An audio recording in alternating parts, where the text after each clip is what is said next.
Amir of this tour. So I just oversee things. All of this will be explained in this document as well. So, and I'll be helping with communications between different people and different groups of people. So there is some other team members that are here, which inshallah you'll see from the pictures and be able to see that. So this booklet will hopefully give a guideline for everyone to just to take in what's expected, and there might be some things in there which you might not have thought about, and there might be things that you think, oh, I already know that. You might have travelled before, but some people may not have travelled at all.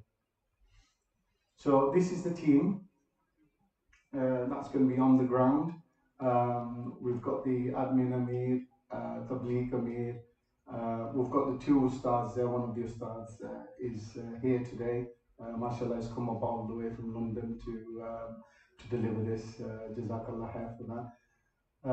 We have Ustad Tahir. Unfortunately, he couldn't make it today. We have Ahmed Raza, who's I think going to be arriving soon. And then we've got Brother Waqas, who's the tour operator as well as the admin Amir. And on this, we've got a description of what their roles are so people can get familiar.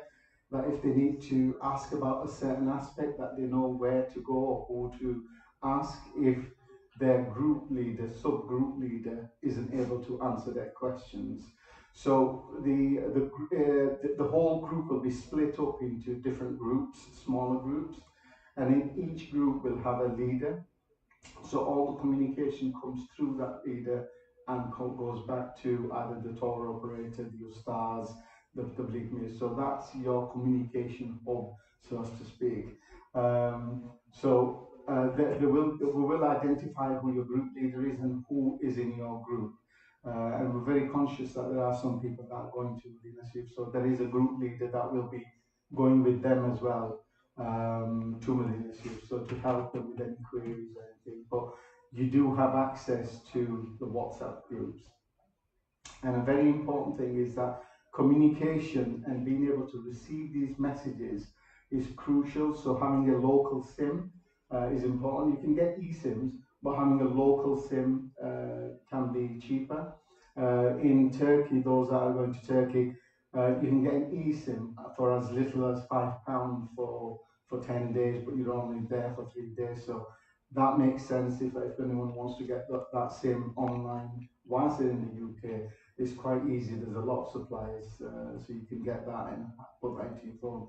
So you've got no problem when you get there. You're already communicating when you're not in the hotel. Hotels do have Wi-Fi, but it can be touch and go. It's not necessary that it's going to be a very good Wi-Fi signal there. So I'm going to go through this very quickly. Don't forget your passports. Yeah, very, very important. Yeah, you'll be surprised how many people do forget. And do have a printed version of your visa for Saudi. You'll have a digital one, or have a printed one, because if systems go down, your mobile goes dead, then you've got no visa to show. So it's important to have a paper one with you.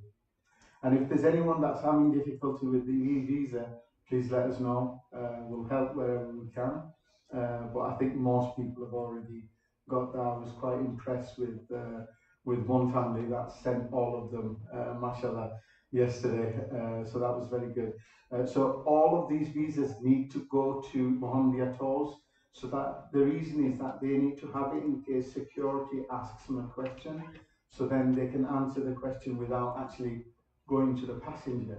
They can answer that and very quickly deal with it. And quite often in Saudi, you do get stopped and asked these questions. So the tour operator will deal with that there and then quite quickly. So yes, that's visa. So if there's any issues or any problems, please do let us know if there's anything that we can help with.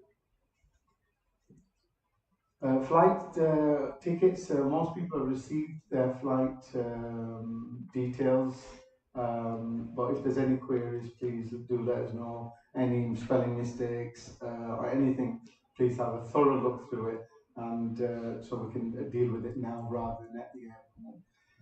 At the airport, people, there will be group leaders with you at the airports, inshallah, unless you're going on a different route or some other alternative aspect has happened. But generally, you'll find that people be with you, inshallah, to go through and help if and answer any questions if they needed. Again, I'm going to very quickly run through these. This is some details about what happens when you arrive at the airport. You need to go through security, meet at the exits. Very important that everyone gathers and waits in one place, and then nobody's getting lost. So don't be going off shopping straight away and things like that. If you need to get money exchange, you can do that near the hotels. You can do that afterwards, because then rather than hanging around in the airport.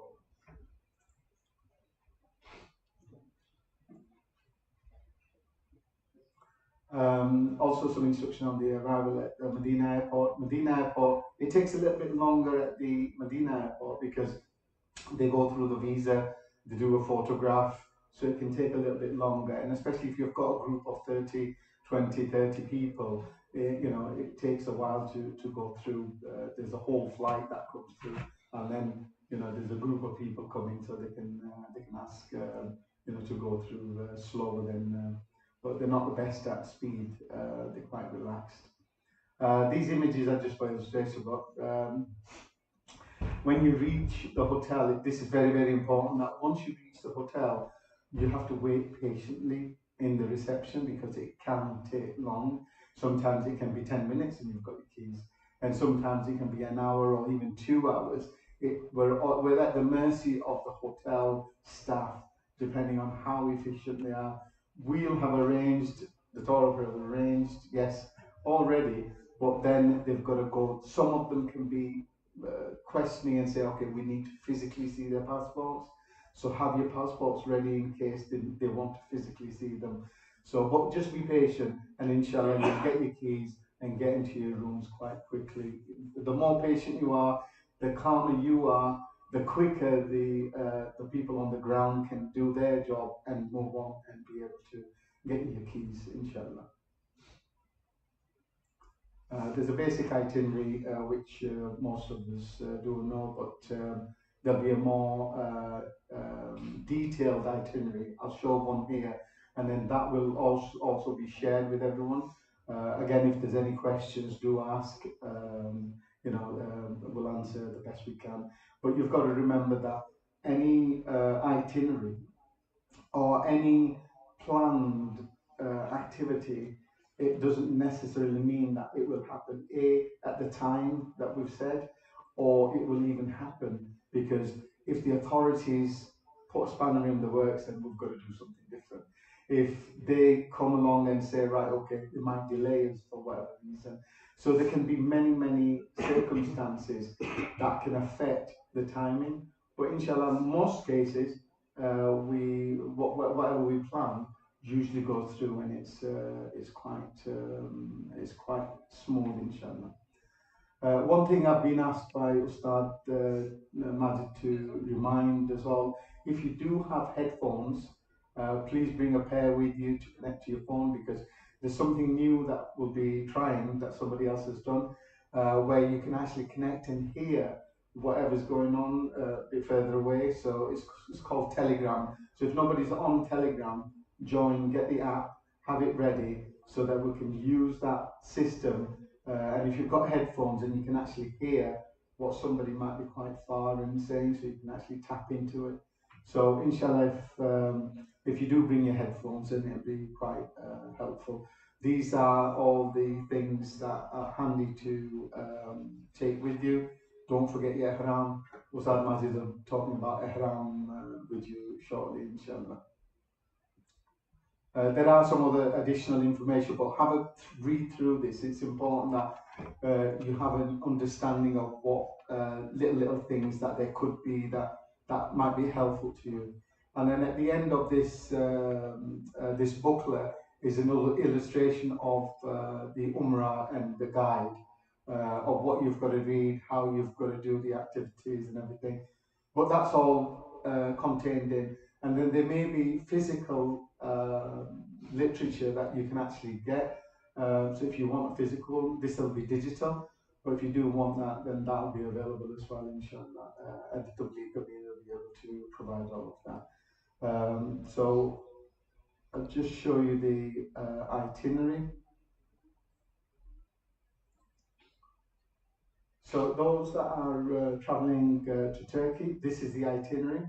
Um, you know your flight times. Once we arrive that evening, approximately by about 7:30, I think everybody should be in the hotel by that evening, and then there'll be free time to relax and go and get something to eat.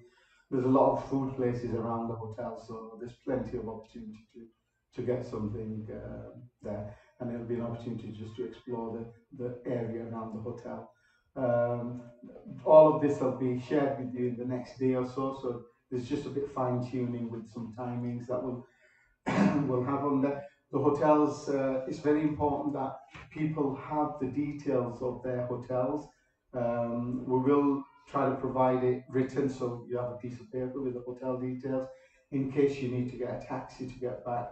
Like we might go to a ziyarat, you might think, well, I'm going to go off and do some shopping. Then you've got the details to get a taxi to get back to the hotel. So all of those will be provided, but they'll also be in digital format in this itinerary. So if there's anything people do wish to. So if there's any questions, please do ask, and then I'm going to pass over to Ustad Majid. I've already taken too much time there. If there's anything that anyone wishes, even the sisters, if there's anything that wish to ask. I have a question. It might be considered to have an evening meal in the hotel. If there is, you can provide the information so that people tired and don't. Yes, they do have dinner there available. We've looked at that, but we nearly fell over with the price when we saw the price. It's about £45. Is that about right? It's about £45, which was we thought was quite expensive per head. But we'll look at that even more if there's anything even better or more reasonable. But inshallah, yeah, we did look at that, but it was a little bit pricey. Is there anything else? Any sisters want to ask us about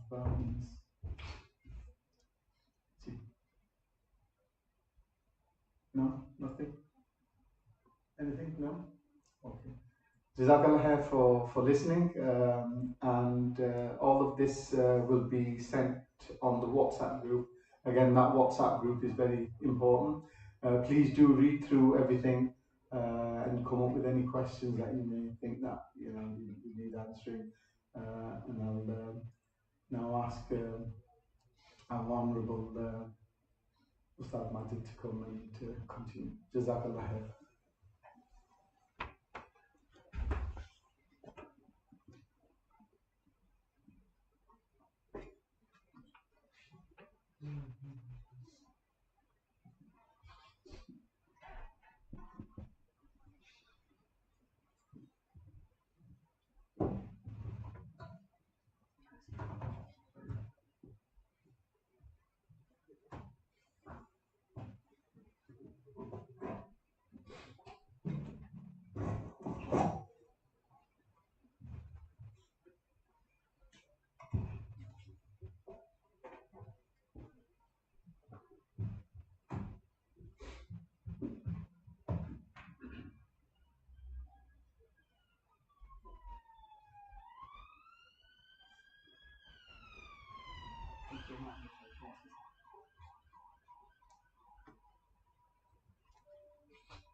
Bismillahirrahmanirrahim.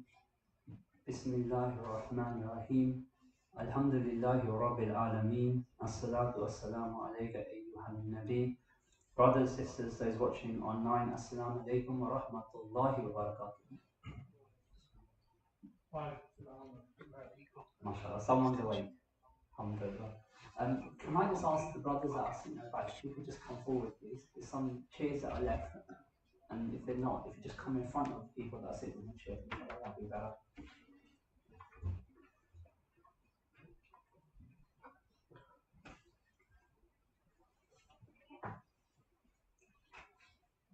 And you take the bag off. Bismillahirrahmanirrahim. Can I just get a very show of hands for who is this their first ever Umrah? And on the sister side, it's their first ever Umrah? Okay, mashallah, so there's a fair few people.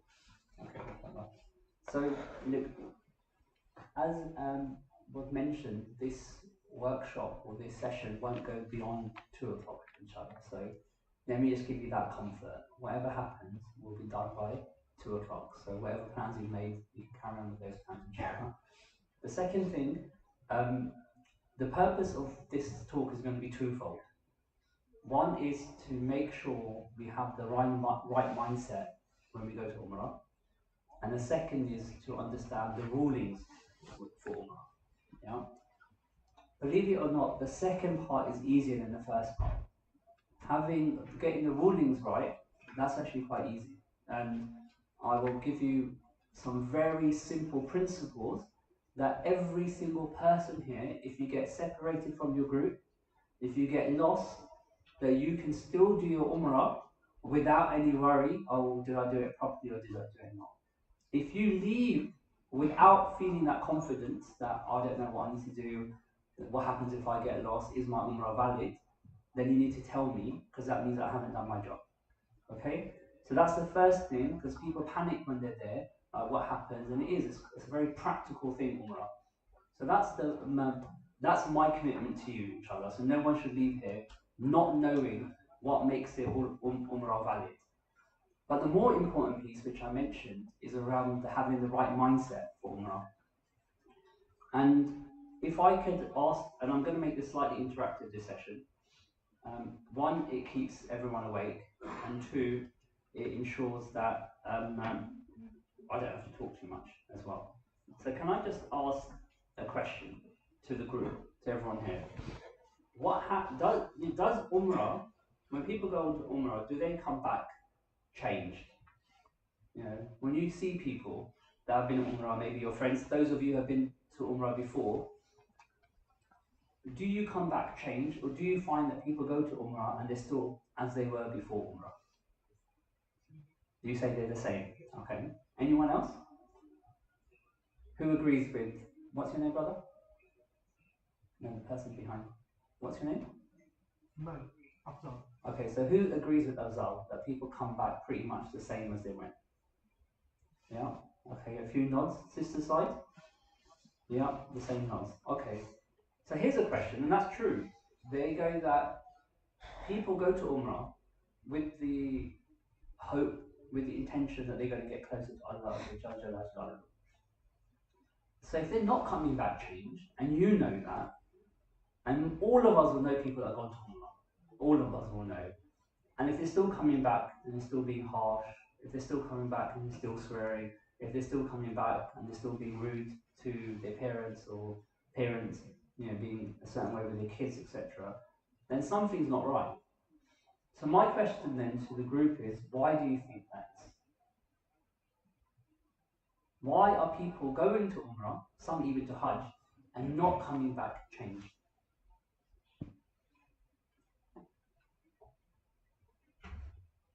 I think they have not really studied what Umrah means or Hajj means, and really they're going for, because it's a done thing, and I have a first to do, or Umrah to do, get the blessing of Allah.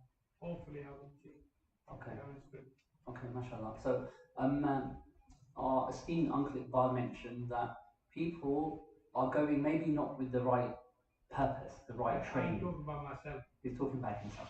Yeah, mashallah. I did that. No. visa.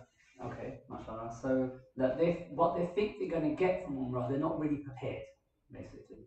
Anyone else? Yes, sister. Not the right intention. What do you mean by that? Sort of get some kind of change.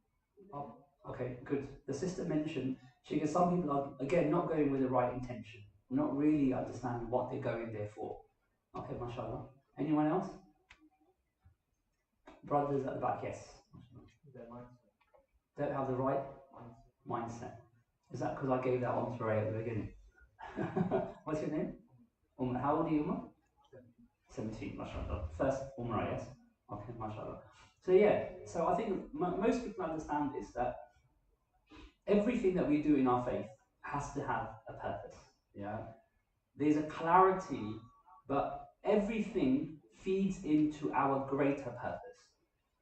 And if we don't have clarity as to what our fundamental purpose is, then our salah, our fasting, our hajj, our umrah isn't going to align. Does that make sense? If my fundamental purpose is to get from Manchester to London, if that is my destination, yeah, then I know why I'm going to a service station. Yes? It's to refuel, get energy, and carry on with my journey. If I don't know I need to get to London, and I rock up at a service station, I might decide to stay at that service station for quite a number of days. It's a nice service station. I was going to say it's got McDonald's, but we're boycotting McDonald's, aren't we? Yeah? It might have a nice restaurant, might have a nice takeaway. If I don't know London's my destination, I might end up just staying at that service station. I might start setting up camp at that service station because I think, look, this is nice, why not? I'm enjoying myself. It's got a prayer room. Service stations have prayer rooms. Even that, think about it, you might be at the service station, eating, praying, but you're still not getting to your destination because you don't know what is fundamentally what you're doing. However, if you know London's your destination, clearly, then whether you stop at a service station, whether on the way to London you stop off at Birmingham to see a friend or see a relative, all of it will have a purpose because you know you're still going in a certain direction. You won't get lost in these other things. Now, I mention this because if we don't know our purpose, we can end up going to Umrah for many, many different reasons, thinking that we're getting closer to Allah. We could even be praying and not understanding what our journey is. Like the prayer is the fuel that's supposed to get you to Allah. But if my prayer can end up becoming my service station, that's all I'm focused on, not realizing that it's taking me somewhere greater, somewhere bigger. So what we're going to do, inshallah, is just understand that a little more as to what is our purpose. So that when you leave here, I want everyone here to have clarity as to what their purpose is. Now, I could sit here and ask the question, but I'm conscious of time that what is your purpose in life? Some people will say to worship Allah. Some people will say the 5 pillars. There'll be different answers from everyone. Agreed? It can't be all of those answers. Allah has given us a fundamental purpose as to why we're here. Yeah? And you need to be able to, inshallah, when we leave here, have absolute clarity as to what your purpose is. And it is beyond now. You know, when we say something of the 5 pillars, for example, what's the nature of a pillar? What's the job of a pillar?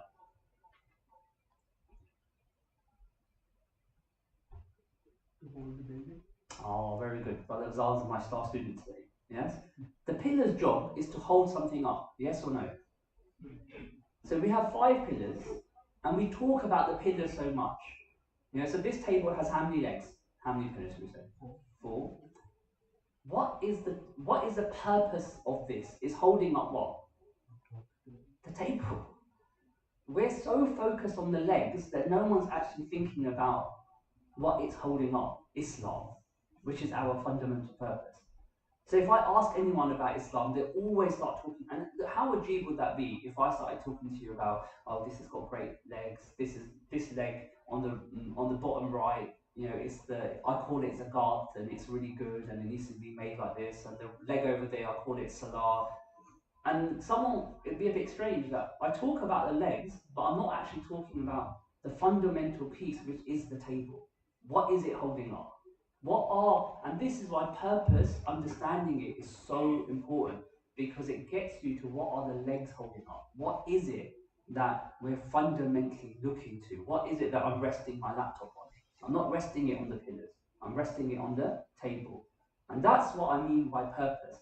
That's what I mean by calling salah and zakat like service stations, because they're all holding something up. They're all pointing to something.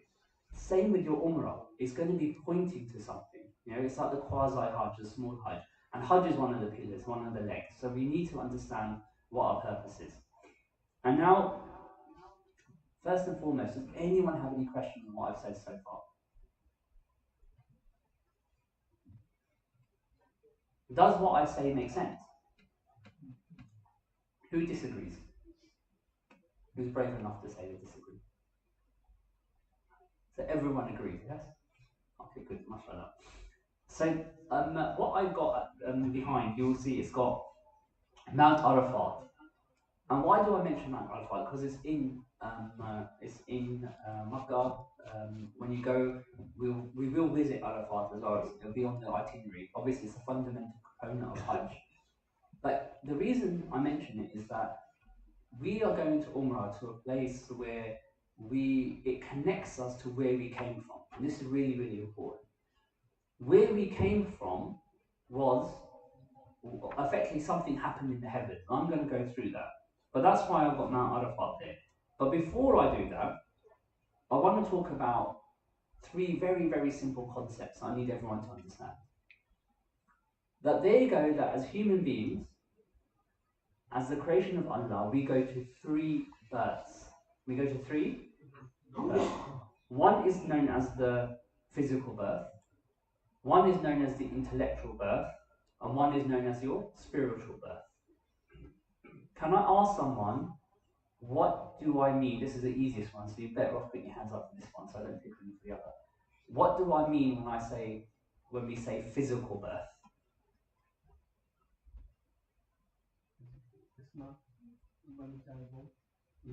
Yes, when you're born. Someone said something on this side as well? Yeah. So the physical birth is when you're first coming to this earth, yeah, when you're born as a baby. So what do you think the intellectual birth is? Yes, sister. When you realise your purpose. Mashallah, that's exactly right. Yeah. So I was going to hope for a few incorrect answers before we got to the right answer, but the sister's absolutely right. It's not when you become clever or pass your GCSEs, in which case a lot of us won't ever get to an intellectual birth.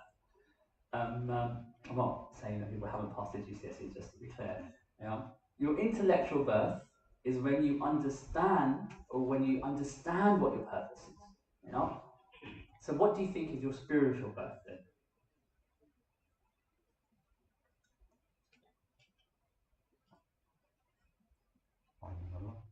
Sorry? Finding your religion. Finding your religion. You have to expand that a bit more for me.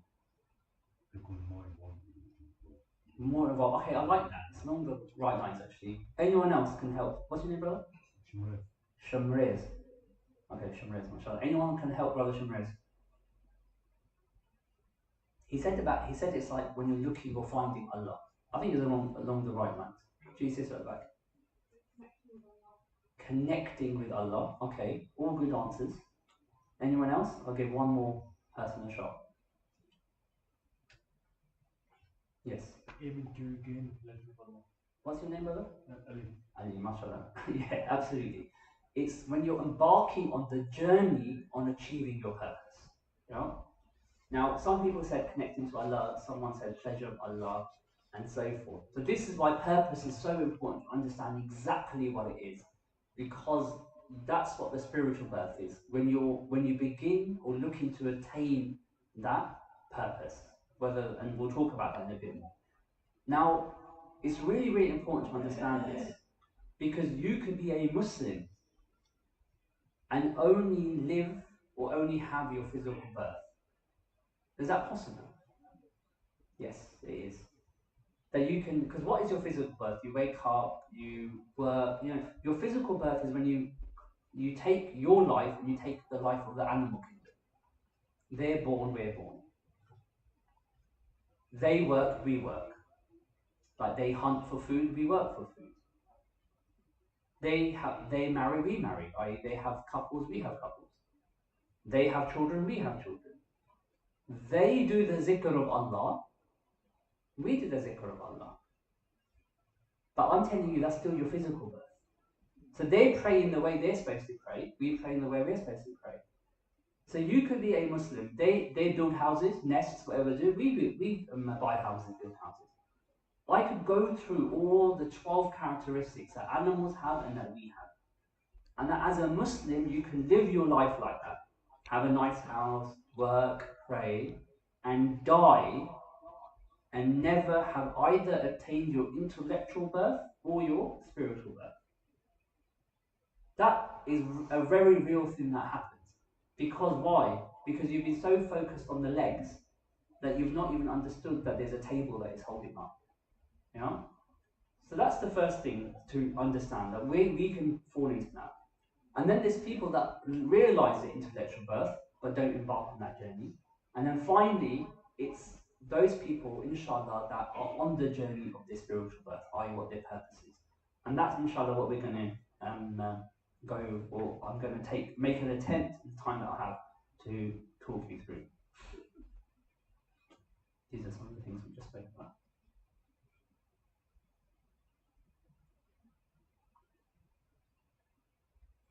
So your intellectual birth, as the sister mentioned, is when you begin to ask the questions about your purpose. Yeah, the big questions, like people ask, "Who am I? What's what's the purpose of creation? What's my purpose? Who or what is Allah?" They want to know more about Allah. And once they know their purpose, they ask the question, the how. How do I feel that purpose? So it's referred to as, sometimes we call it the 5 Ks. You know, who are you? Knowing yourself, knowing creation, knowing Allah, knowing your purpose, and then knowing how to fulfill your purpose. This is when you get to your intellectual birth, when you're asking and answering these 5 questions. If you've never asked all 5 questions, then now's a chance to ask and understand them. Yeah? Just keeping an eye on Zoom as well, in case anyone has any questions or comments. If anyone on Zoom has any questions or comments, then I should have asked this question before. Can people on Zoom actually hear me? Can you just give me a thumbs up if you can? Yeah, okay, mashallah. People can. Okay, so if you have any questions on Zoom, I've got it here, so I'm going to keep an eye on that as well. Okay, so these are the fundamental questions. And then the spiritual birth is when you achieve or are seeking to achieve the ultimate purpose of life. And when you achieve your spiritual birth, it's very, very simple. As a result of it, you'll have a beautiful relationship with your Creator, with Allah. You'll have a beautiful relationship with the Prophet. You will have a beautiful relationship with yourself. And you will have a beautiful relationship with other people, creation, your husband, your wife, your siblings, your parents, your friends. You know, remember, you have relationships with them already. It might not be beautiful. You know, someone could be married, but it might not be a great marriage. People even have friends, and it's not a great friendship group. You know, all they do is cuss each other. They don't like each other.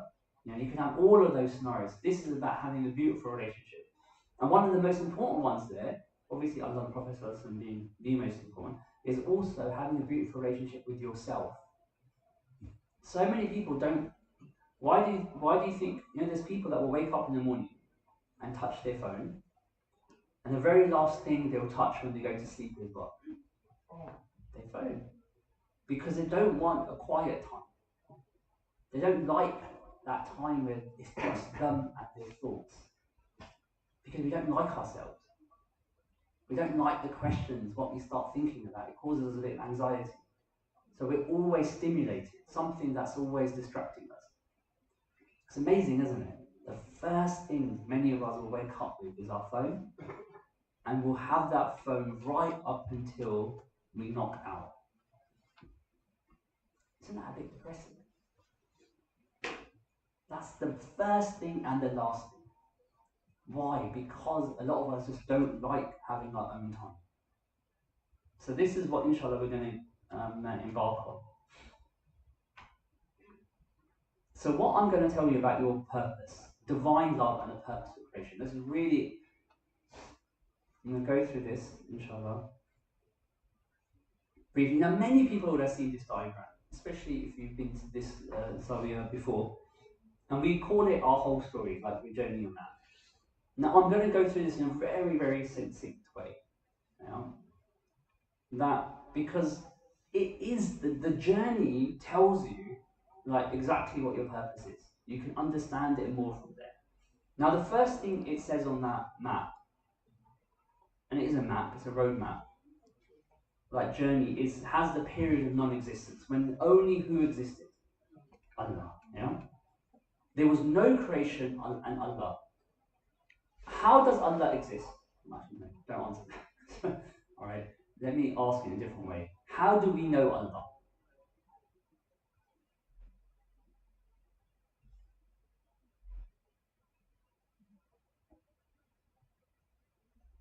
Go on, the 17-year-old Umar. How do we know Allah? Through creation. Yeah, that's good. I like that answer. Okay. Anywhere else? Three sisters? Through His qualities, yes. So we know Allah because Allah exists with Him and His attributes. So Allah existed first. Allah existed. He's what we call pre-eternal. And how does Allah exist? Well, we know He exists through His qualities. Allah is Al-Rahman, Allah is Ar-Rahim. That's all that existed. And here's a question I'm going to ask you. If you can everyone think about, maybe speak to your partner and think about someone who you value, like your best friend or someone, and tell me what it is, 3 characteristics that you like about them.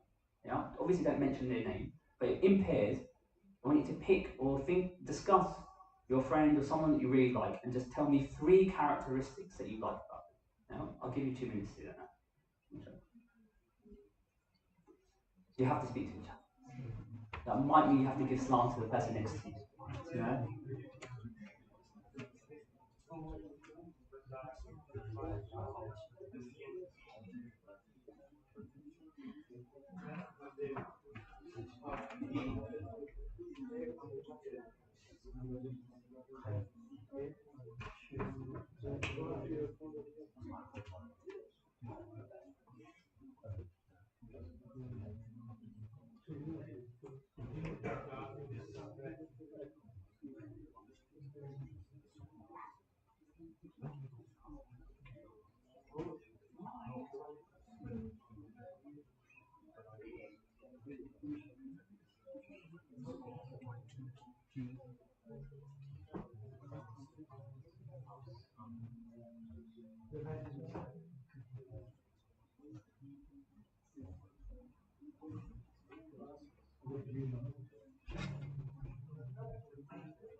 I'll give you 5 more seconds, inshallah.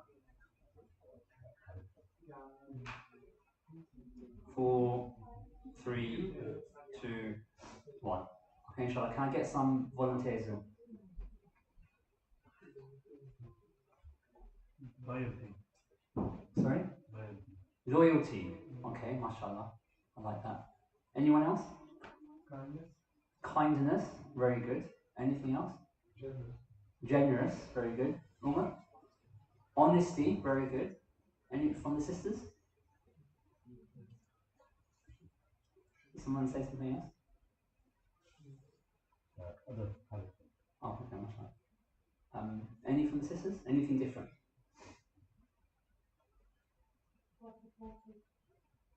Someone that's supportive, someone that protects, yes.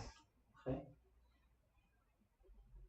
it's interesting that note, so these qualities that everyone has mentioned, like they're almost the same. Which means universally, we all value the same thing. So we might have friends that are stingy, but do we like that about them? We might have friends that lie. Do we like that about them? The qualities that we're speaking about are qualities that we all universally accept are beautiful. They are what attracts us or what we value in people the most. So when you hear that ahadith of that Allah Azza wa Jalla had a love for his qualities, we talk about a love for himself, a love for those qualities, and you wish for those qualities to be known. Yeah, it's these things that we're talking about. The essence of these qualities of generosity. Why are they universal? You go anywhere, top, down, south, speak to an enemy, speak to a friend. Everyone will love these qualities. Everyone loves a generous person. Everyone loves honesty. All of these things. And just like you love them in His divine way, we don't analogize with Allah. Allah loved those qualities, but they're His qualities. And so Allah shared those qualities with the Prophet of Allah sallallahu alaihi wasallam. And because what is it about when I've got it on the board now, so I can't ask the question, but I'll ask it. What is the nature when you truly love something or love someone? What do you do? If you find out that, what's a good shop up north that has got a sale? I don't know. Primark. Primark a shop that you go to? I'm just being very. But when you find a good deal, yeah, you get two types of people. When they find a good deal, they keep it to themselves. But you find those people that when they see something really good, they tell who? The people they know, the people they love. Because that's the nature of love. The optimum nature of love is that you love to share. That's it. So if you find that you don't like sharing with people, or there's a deficiency in the love, and a sign of love is that you share that which you love. Yeah, that's the purpose of it. If you love something, you will love to share it. And Allah Azza wa Jalla loved His qualities, and He shared them with the Prophet with creation. And then that is the essence of where our story begins. Yeah? So then that leads to why creation happened. And the two creation I'm going to focus on is, well, the one creation I'm going to focus on is the creation that's sitting in this room. Yeah? Well, actually, there's a number of creation that can be sitting in this room. The angels are sitting in this room. There's jinn sitting in this room. There's humans sitting in this room. Some people are really scared when I said there are jinn sitting in this room. We all have a jinn attached to us, don't we? Yes. We all have a karina. We all have angels attached to us, don't we? So they're here. It's a reality. They exist. That's why when we go to the toilet, it's recommended to wear what on your head? Or a hat to have your head covered. Why do we have the dua when we go into the toilet? We seek refuge from the foul male and female jinn. They're a fundamental part of our being. They exist amongst us. So Allah created, but I'm going to speak about humans. This is going to turn into a jinn story. I'm going to stick with what we know best. And Allah, we were assembled before Allah. And Allah asked us a very simple question.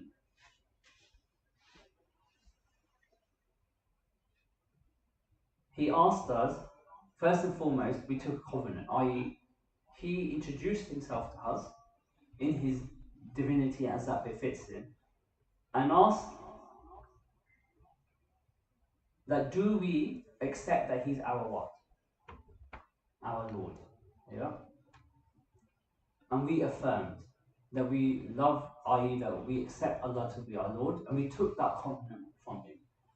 And then He gave us the option of free will, the ability to worship Him if we want, and the ability to disobey Him if we want. Now we told Allah that we love Him, that we recognize Him as our Lord, and therefore we will be willing to obey Him freely. That's the whole point. That's what you've said to Allah. Just like a child, again, be careful. when I analogize, I'm not analogizing with Allah, I'm doing it for an example for us to say. When a child says to their mother that they love her, they'll do whatever she says, you know? You don't have to tell me twice, Mum, I'll do it, I love you. We say that to our mums all the time. And then your mum goes, all right, imagine our mum wants to test us, and she goes, son or daughter, can you go to Asda and get me a pint of milk? Now, there might be some children that will stop whatever they're doing and run to Asda and get a pint of milk. One might turn around and say, Mum, I'm in the middle of my PS5 game. Can you, give me 2 seconds? And then one might be, so he'll delay it, and some might not even listen. Our fundamental role here now is that we're being tested on that love, you know? And also it brings about something in us as well, which I'm going to now speak about. So that's fundamentally why we're here on earth, yeah? That earth is testing our love for Allah. Are we going to do things for His pleasure, or are we going to do things for ourselves? Are we going to carry on playing the PS5 because it pleases me, or are we going to do something beyond because it pleases? Yeah? Now I'm just conscious about time, so I'm going to just move forward a bit.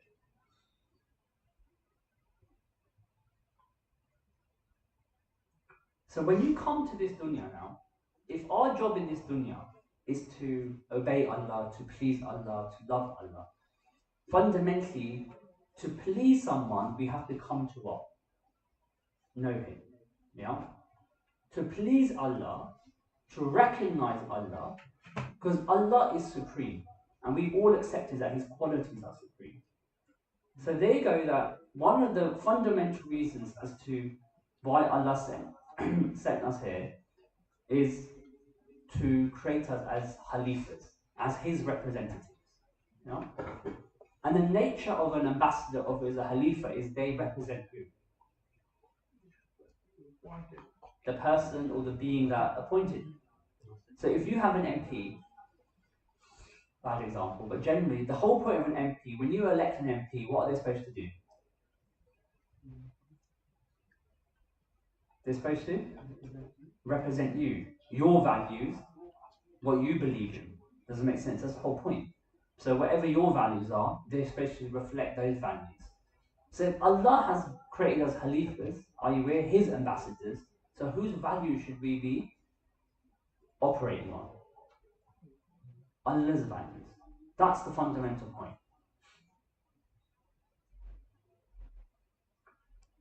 What are Allah's values?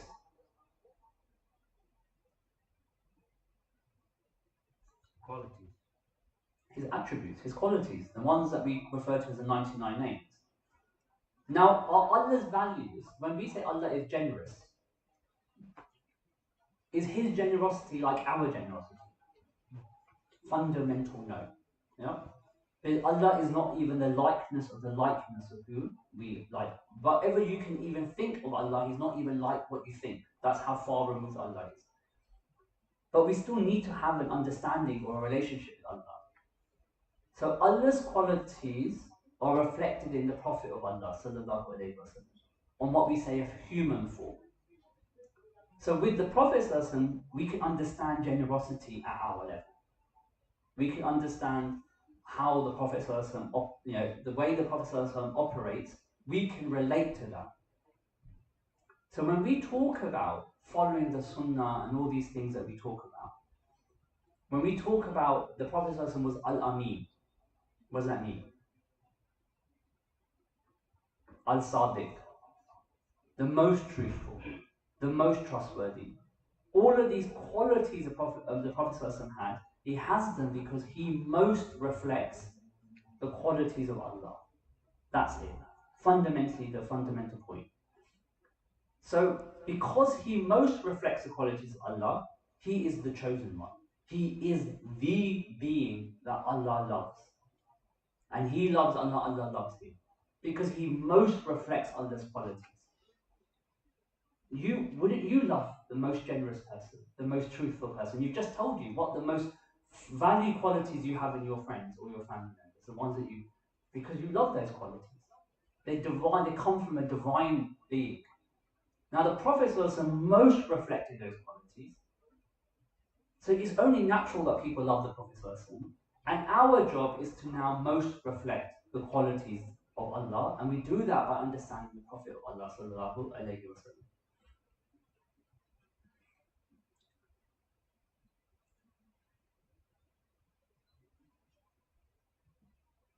So I'm just going to tell you now. So ideally, here gets. If I now go to the essence of why is anything in this life a sin?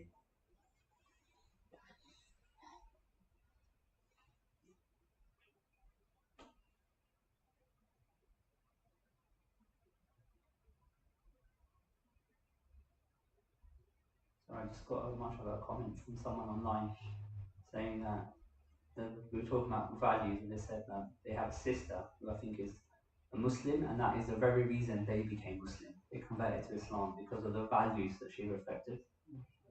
It's not what I was expecting to see on Zoom, mashallah. That's amazing. Anything, why is lying a sin?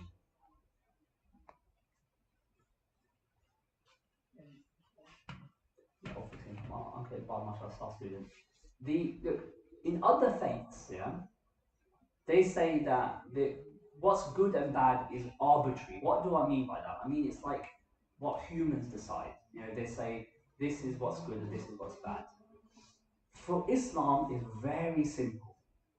Anything that we value in Islam, that we say is either good or rewardable, is because it reflects the quality of Allah. So we value generosity. You give sadaqah, it's rewardable, because Allah is the most generous. We say that telling the truth is rewardable because Allah is al-haq. And it goes on.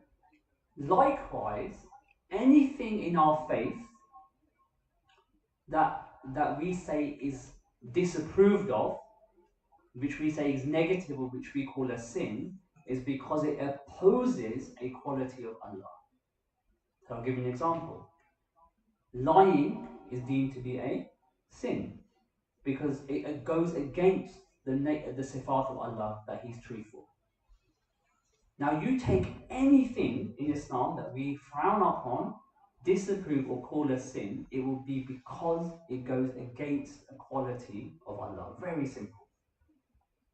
We say oppression is bad, not because a bully is bullying someone that's weak, because Allah is just. It goes against His quality of justice. Because what's oppression? It's injustice.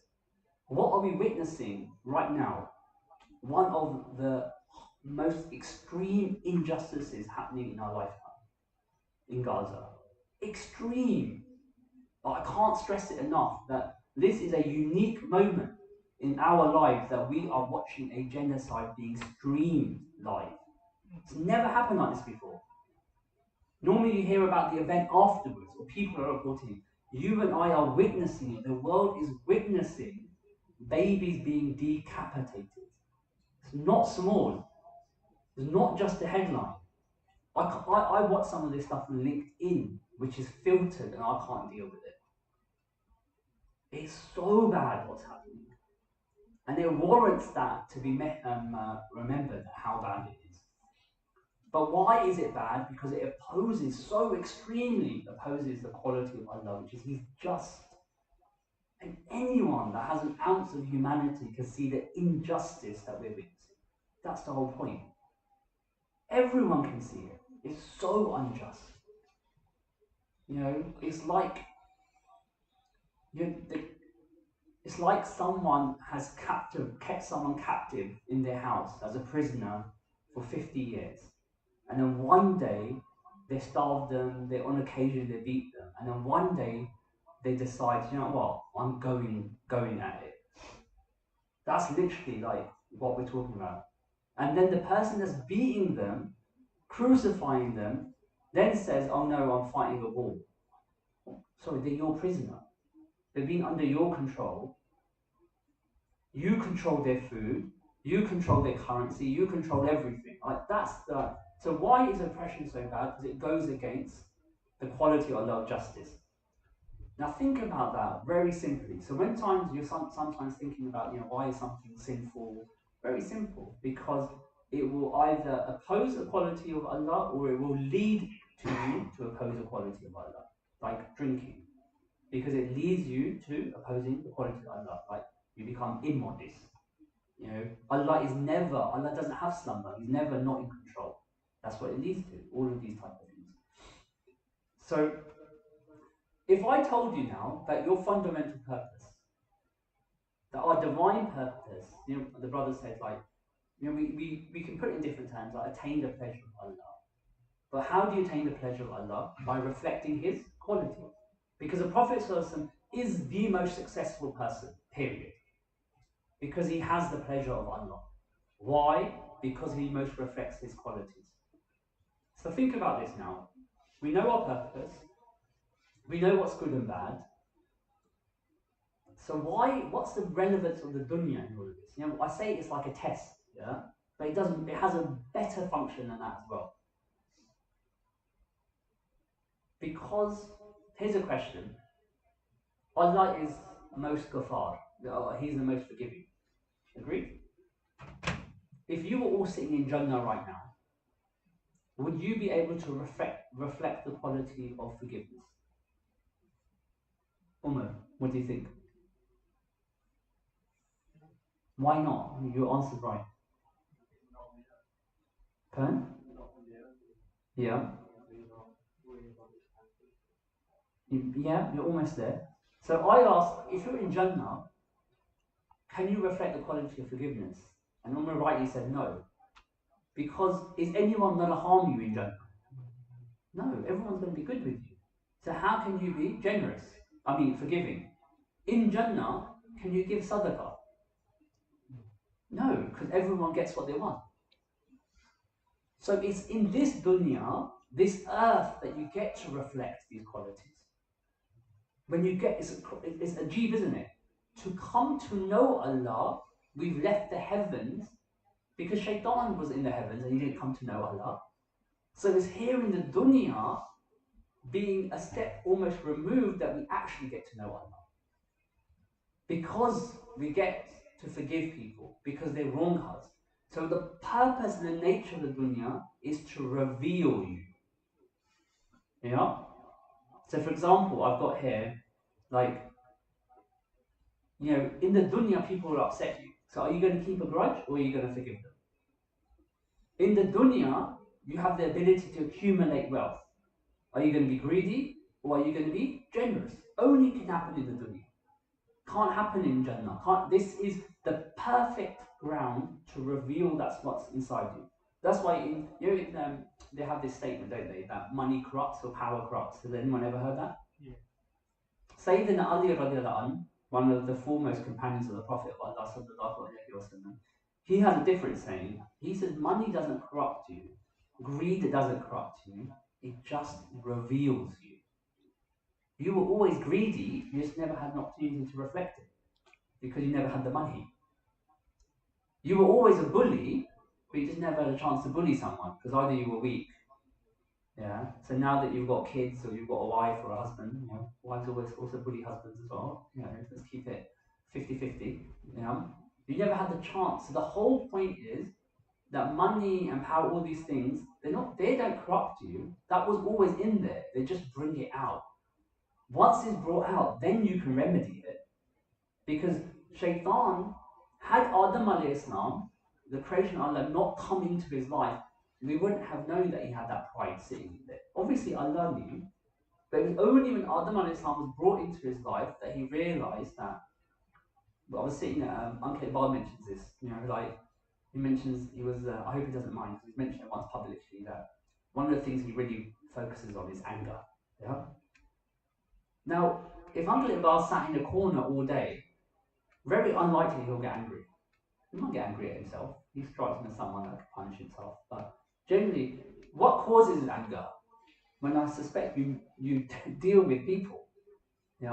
Because but then only then you can manage those situations. That's the whole point of the dunya. It is there to bring out that which is in. Now I'm going to pause here and ask the question very, because I need everyone to be on the same page as me on this, because I want you to go to Umrah with such clarity of purpose, that it's life-changing. And that if anyone ever in your life asks you questions like, why is this a sin? Why can't we do this? What's my purpose in life? I don't want people saying, oh, to worship Allah, zakat, salah, they aren't your purpose. They're a means to something. I need everyone to leave this room with clarity in their minds. And if you don't, then this is the time now to ask questions.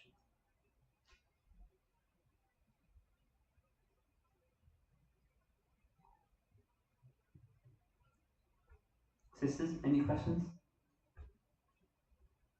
Clear? Brothers?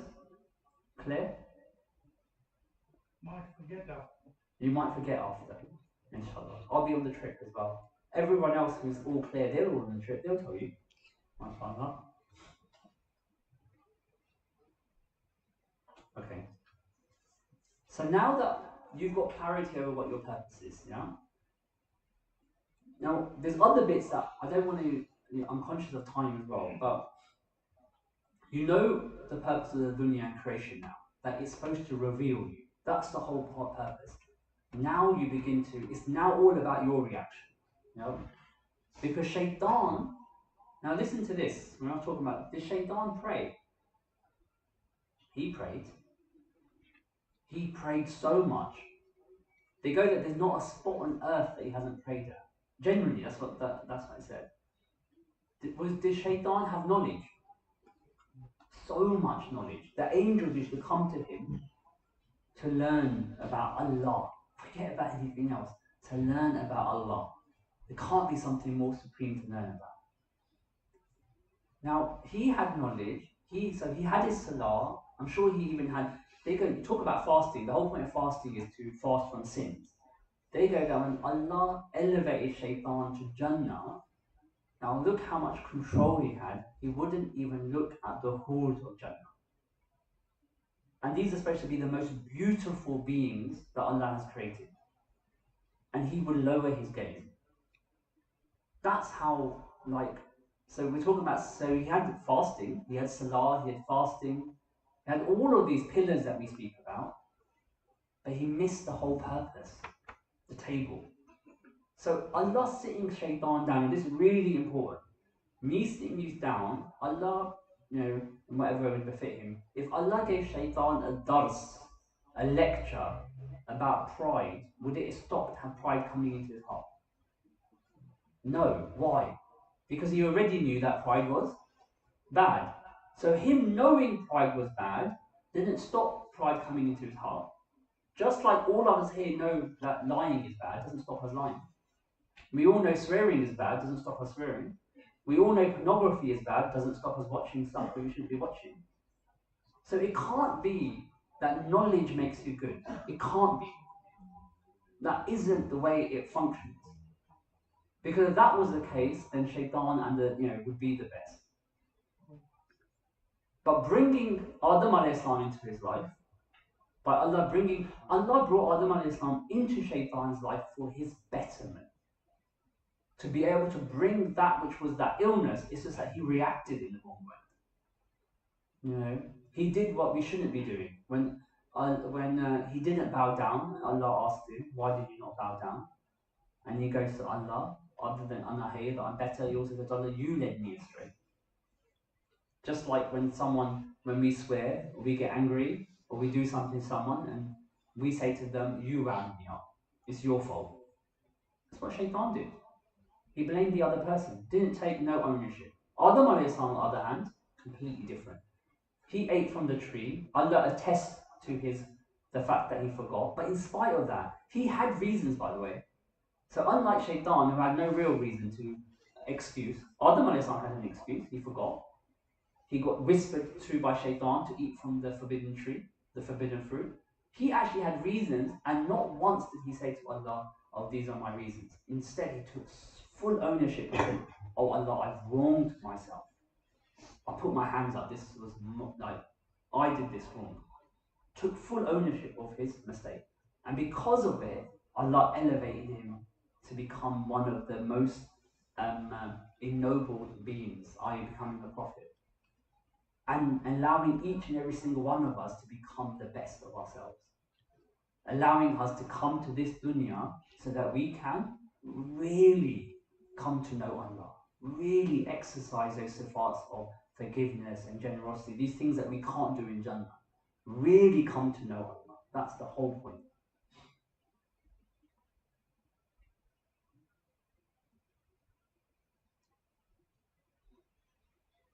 So what I'm going to now shift to,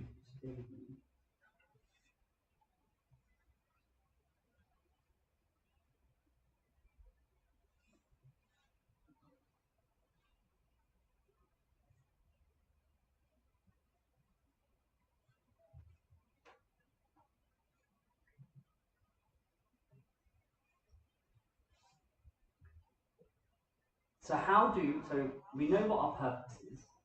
We know the role of creation, the dunya, why we're here. I haven't gone fully through who we are, knowing ourselves. And broadly, we're made up of 5 components. We're our body, that does actions, our mind, which thinks, our heart, which is where we have our character, those qualities. Either are we generous, are we stingy? Are we a jealous person, or are we not jealous? Those sit in the heart. Then we have something called the nafs, or the soul, which is our emotional self. And then finally, the essence of you, which is your spirit. That's what makes you up as an individual.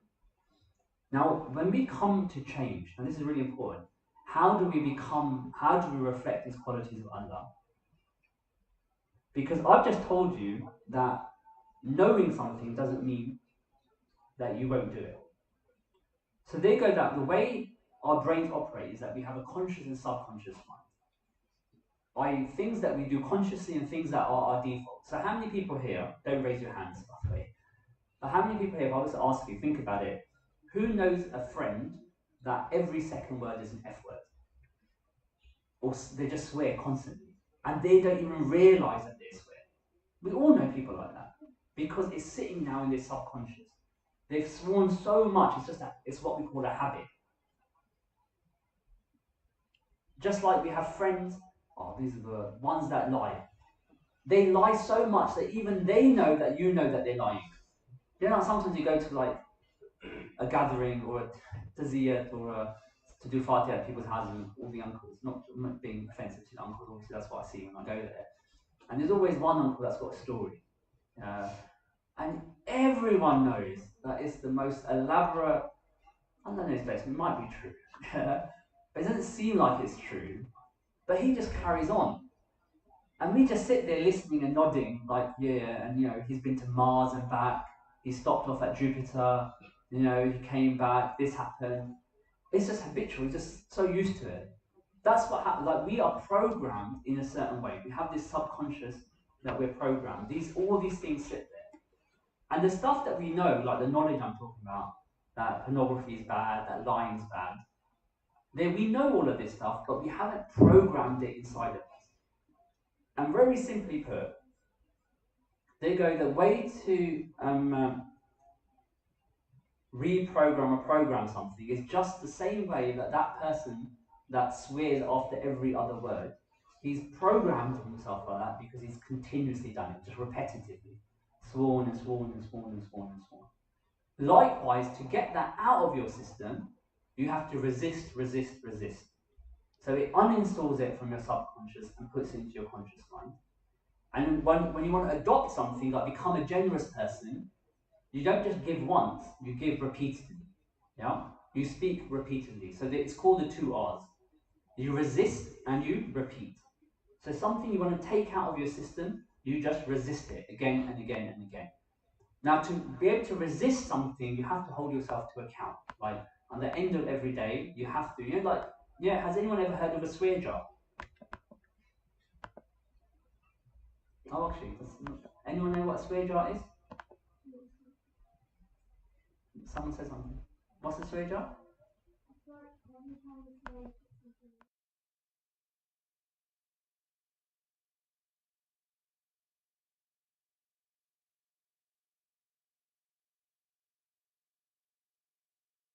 is that every time you swear, you have to put like £1 into the swear jar. That's what a swear jar is. So people use that to stop swearing.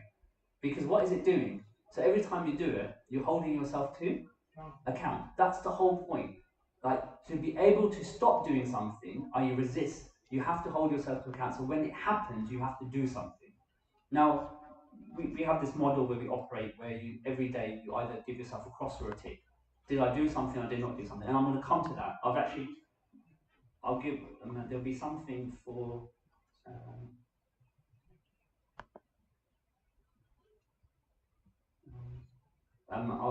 for the Umrah when we go to deal with this, inshallah. But that's the science behind it. So what I'm going to now do is really quickly, I just took that out of the shift.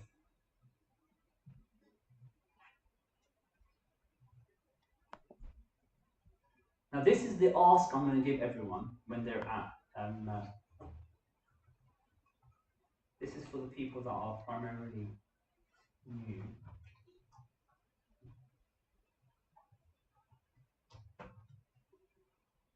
Can everyone see the... Can you all see that, yeah? So everyone will get this, that's on the Umrah program. We'll send it to you as a PDF. And what I want to do is, there's different levels that you're going to be given. So let me start with this. So there's the name, what did I tell you? That our job is to reflect what? The sifats of Allah. So for those who are at Umrah, from the get-go, we want you to start practicing something practical. So when you're there, you're going to have 3 levels. So let's say we're on level 1. I want people, when they're at Umrah, to start reflecting Al-Haq and Al-Salam. That Allah is truthful and that Allah is the most peaceful. Yeah? So how do you reflect that? By A, speaking the truth and not opposing his sifat. So not lying. Not arguing, because that goes against his sifat of peace. Not swearing, not backbiting. These key components I want you to practice when you're at Umrah. Now, why is it so important to do this? Because Sayyidina Umar radiallahu anh mentioned that it's much worse to sin inside of the Haramain, i.e. where the noble mosques are, Medina and Makkah, than it is to sin outside of those mosques, of those areas. Why is that? Why would Sayyidina Umar radiallahu anh say that? Zainab, go on. You gave me such a great answer with the swear jar.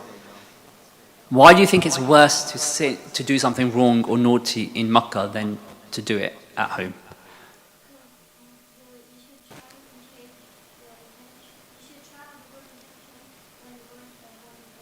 Yes, mashallah, very good. So look, like Zainab said, Makkah and Medina are what? Holy places, sacred places. How much reward do you get if you pray in Makkah? For one prayer? 1,000? 100,000? Anyone else? And so, whether it's 1,000, 100, it's 100,000, but whichever one it is, so one prayer is worth how much more in? It's worth more in Makkah. And it's worth more in Medina as well. So the opposite is also true. One sin in Makkah has also 100,000 worth of punishment, worth of negativity. And 50,000 in Medina, 100,000 in Makkah. See the gravity of that now. That any bad act that you commit in the Haramain is going to be so much worse. So that's why not only, now this is the truth here, not only therefore do you see people that come back from Umrah not actually better than what they were, some people come back worse than what they were. They wear the topi for the first kind of like week or so, and you'll see even worse behaviors that will come out of them. Because they didn't realize this concept that, because we're always focused on the good part of the hadith, that we get the reward. The opposite is true. It's just like, if I was to ask anyone here, what's the reward of someone that's a Quran Hafiz? What's the reward for their parents? Nearly everyone will be able to tell me, oh, they get a crown. Actually, the hadith is even more than that. On the Day of Judgment, Allah Azza wa Jalla will call a Hafiz of Quran. And that person will stand before Allah in his whichever way. And then Allah will manifest the Quran, and the Quran will become a form. So the Quran comes out of them, and it stands almost like a person. So Allah then says to the Quran, what do you say about this person? So the Quran gives the testimony. And then the Quran says, and they're before Allah, so this Hafiz of Quran, and Allah says, ask the Quran, what do you say of this person? And the Quran goes, Ya Allah, what a great person you put me in. They recited me and they acted up on me, and the Quran will give the testimony. And then Allah will say to that individual, recite. And as that person recites, for every moment he recites, his parents get increased in Jannah, their elevation. Allah will not stop increasing the elevation up until he stops reciting. Amazing. Wouldn't you want all your children to be Hufaz of Quran? Look at that. The hadith goes on, by the way, that another person is brought before Allah, who is also a Hafiz of the Quran, and Allah again extracts the Quran, and the Quran stands as a form, as a person. Allah says to the Quran, what do you say of this person? And the Quran goes, oh Allah, what a wretched person you put me in. They went against everything that they had memorized. And then this person, the Quran begins to testify, and this person like shakes his head, no, no, no, until the Quran continuously testifies. Again and again, until the person says it's true. And then Allah says, then to the fire with him, and this person gets dragged to the fire. Even more gravity, because he's a Hafiz of Quran. So just like that, in Makkah, we all hear about the great part, that there's so much more reward, but the sin is so much worse, and the sin's more dangerous.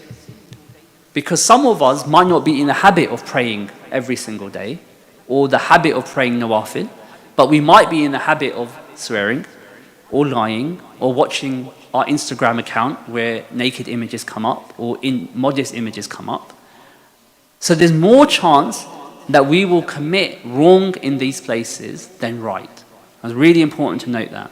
So what this sheet does, that I've got here, is that what it's effectively telling you, is it zooming in? Yeah, it is. So what I want people to do when you're in Umrah, from the get-go, is to begin reflecting the sifats of Allah. So I said here, Al-Haq and Al-Salam. And so you avoid doing these things, and then you do these, and then you give yourself a tick. And if you do them, you give yourself a cross that night, and you're in the best place to do tawbah. Ask then Allah for forgiveness. It can't be a better place than that. If you think this is going to be easy for you, so you're not someone who's going to lie, argue, backbite, swear, and remember it's really important, that arguing bit is even more important. People argue a lot with family members and friends when they travel, yeah? And they argue with the administrative team as well. So you need to be really careful about that one. Level 2, which I think most people, in my opinion, should do level 1 and level 2 together, yeah? Level 2, you start reflecting 3 sifats of Allah. Al-Haq, Al-Salam, and Al-Hay. Allah is the most modest. Yeah? And here, it's controlling your gaze, not looking at non-mahram, not looking at, it says unlawful, but more social media, like indecent images, indecent talk. Yeah? I think everyone should do level 1, level 2 as a minimum, because we have the habit, because on our TikTok and Instagram, it's very easy to start scrolling through that. You might be listening to Islamic talk, but equally other images come up. And the algorithm works that if you've looked at one indecent image, that it gives you more of that. Does it make sense? That's why we have this really ironic situation now on people's Instagram's account. Not that I'm going to ask anyone for the Instagram account, but there'll be like, Surah Fatiha, all these great recitations, and then a whole load of immodest images. That's the reality that we live in.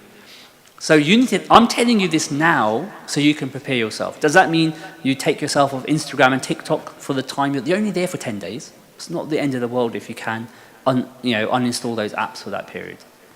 But you need to be holding yourself to account, or otherwise you're going to keep doing this. Now that's the same, level 1, level 2, and then level 3, you can build on it. So level 3, I would say do that after a few days, which is then start reflecting qualities like Al-Jawad, Allah is the most generous, Al-Halim, the patient, Al-Latif, the kind. And what I would want you to do, and I want you to do this in Makkah as opposed to in Medina. So in Medina, I want everyone to focus on level 1 and level 2. In Makkah, I want you to focus on level 3. And here you seek people out. Now, Al-Jawad, Allah's the most generous, but it's when he's unpromptedly generous, like gives to people that don't even ask. So there will be people in Makkah and Medina that you'll come across that are asking for money, absolutely give to them, but also seek out people that might be needing the money but aren't asking for it. So there might be a cleaner, there might be a waiter that you come across that isn't asking for money, but reflect that quality of Allah. Give it unpromptedly as well. And Al-Halim, be patient. Be patient with your family members. Be patient with the workers. Like, be really kind to people. Like whether the person that's picking up your suitcase and so forth. Like, just speak softly. Be just those little things that you can reflect. And then the other one is maraqabas that I will mention. Now, this is for people who here is familiar with maraqabah or has done maraqabah before. Yeah? Okay. Now, what I'm going to mention is just relevant for them, so bear with me for a second.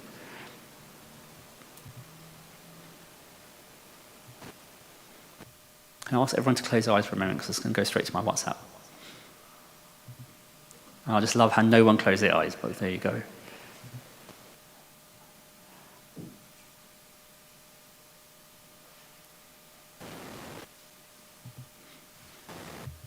I think I've got a message from Brother Khaled. I better check it on my phone as opposed to publicly.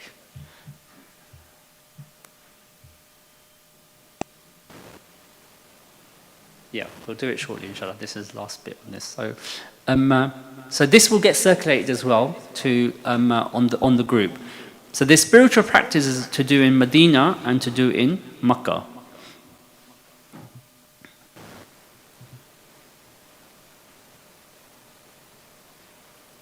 So in Medina, what I'd like people to do, this is very straightforward, is that when you're praying, you should at least pray 3 prayers in congregation. And the muraqabah I want people to do, this is for people that are familiar with how muraqabah works, is that you should sit in the view of the blessed green dome and connect to the light that descends from the name of Allah onto the dome and then into your heart, and then travel to the old city of Medina and meet Sayyidina Umar. So you're doing a muraqabah where you're meeting who? Umar radiallahu anh. When you're doing that muraqabah, do it over the days that you're in Medina and connect with Sayyidina Umar radiallahu anh. This is the best place to imagine these blessed personalities. And for those who are familiar with muraqabah, you may get some guidance, some nasiyah. And it'll be very relevant to you, because Sayyidina Umar radiallahu anh is known as Sayyidina Umar al-Faruq, the one that's most truthful. So he will tell you something about yourself. Yeah? That's in Medina. There's other levels as well, but you can look at that when we share it. And in Makkah, the level 1 is how you do your tawaf. So level 1 is 3 prayers in congregation, and then to conduct tawaf every day spiritually, and while you're conducting your tawaf, travel through the 7 skies and do tawaf in the 7 heavens and the 7 Kaabas. And what should you think? In each tawaf, present your sins and see that the sins begin to fall away and vanish with each tawaf. This is relevant to who? The people that are going to be doing the muraqabahs, yeah? Everyone should be doing the sheets, but the muraqabahs are specific to those who are familiar with it. If you want to do the muraqabahs as well, then please contact myself, and inshallah I can talk you through that in a bit more detail. Any questions? Okay. Now I'm going to switch to the Umrah. Who here hasn't been to Umrah before? Okay, good. So now there's 4 things that make your Umrah valid. 4 components. These are the 4 components. 2 fard and 2 wajib, but look at the 4 of them in the whole. One is that you come into a state of ihram. I'll talk to you what that is.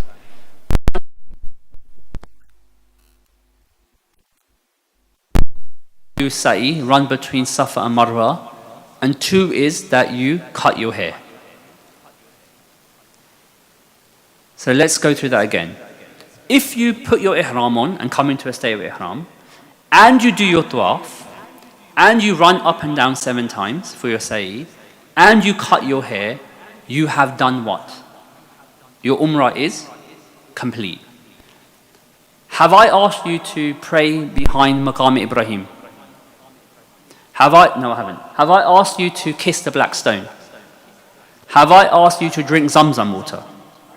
Have I asked you to stick with your group? No.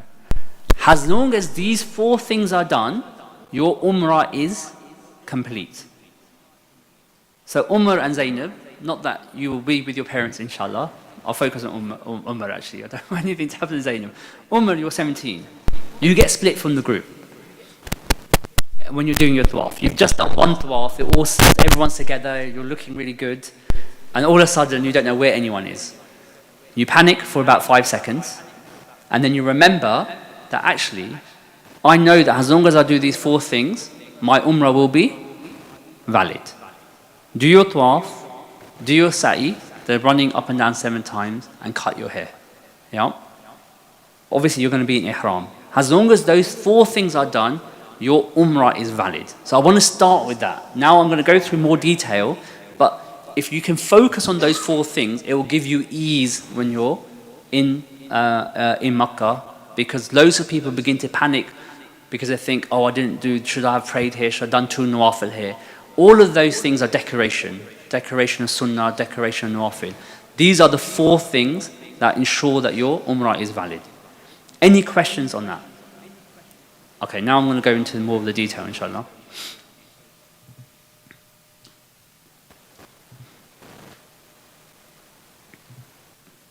Actually, I might as well go through this as well. So, when you prepare for Umrah, they go, you should do tawbah to Allah. You should, if you've got any debts, then you can pay them off. You should ask people around you for forgiveness. And especially if you're not talking to family members, and that not talking is coming from you, yeah, you should ask for forgiveness. You should try to reconcile as much as you can, and then you do. There's a salat the travel prayer. Oops.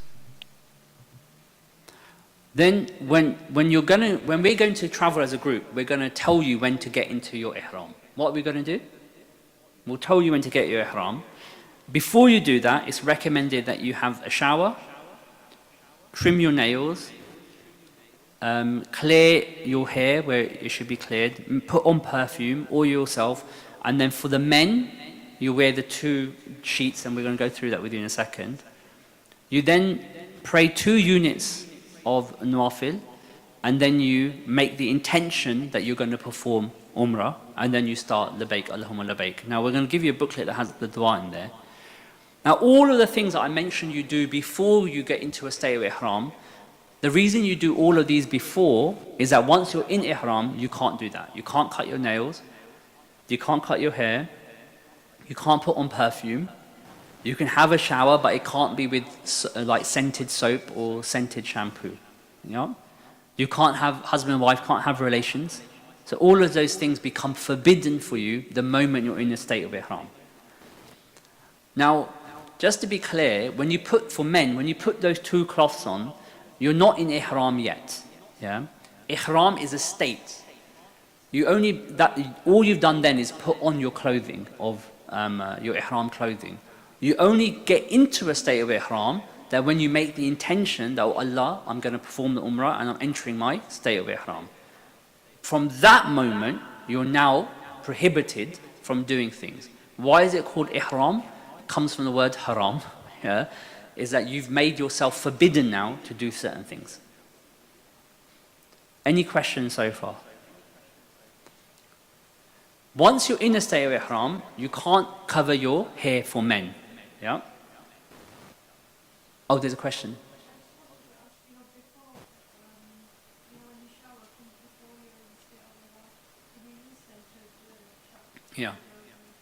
Yeah. So all of those things I mentioned, right up to number 7, yeah? All of those things you can do before ihram, yeah? So have your shower, clear any unwanted hair, do that better in the UK than over there, you know? Do all of that stuff before. Obviously when you're in Medina, because we're all going to be at Medina together, we're going to Umrah together, but make sure you, and when you're there, have your shower and everything. Now for sisters, you don't have a specific clothing to wear when you're in a state of ihram. However, you can't cover your face and your hands, yeah? Those have to be left. So that's just for sisters, that's the policy for you. Otherwise, you also, once you make the intention that you're in a state of ihram, you become in a state of ihram. So for sisters that might be wearing the niqab, etc., from that moment forward, you're going to be now covering, your face is going to be showing and your hands are going to be free. Yeah? You don't have any prescription on your footwear either for sisters. Okay? So it's very simple for the sisters, in my opinion anyway. Brothers are a bit more complicated. Sorry? Okay. Can I ask my demo person to come forward, please? Yes. Or whoever, who do we have? Sorry, this is for the brothers, the ihram clothing. MashaAllah. Oh, I think it's 2 sheets. Don't worry, he's going to put this over his clothing. I hope. Yeah.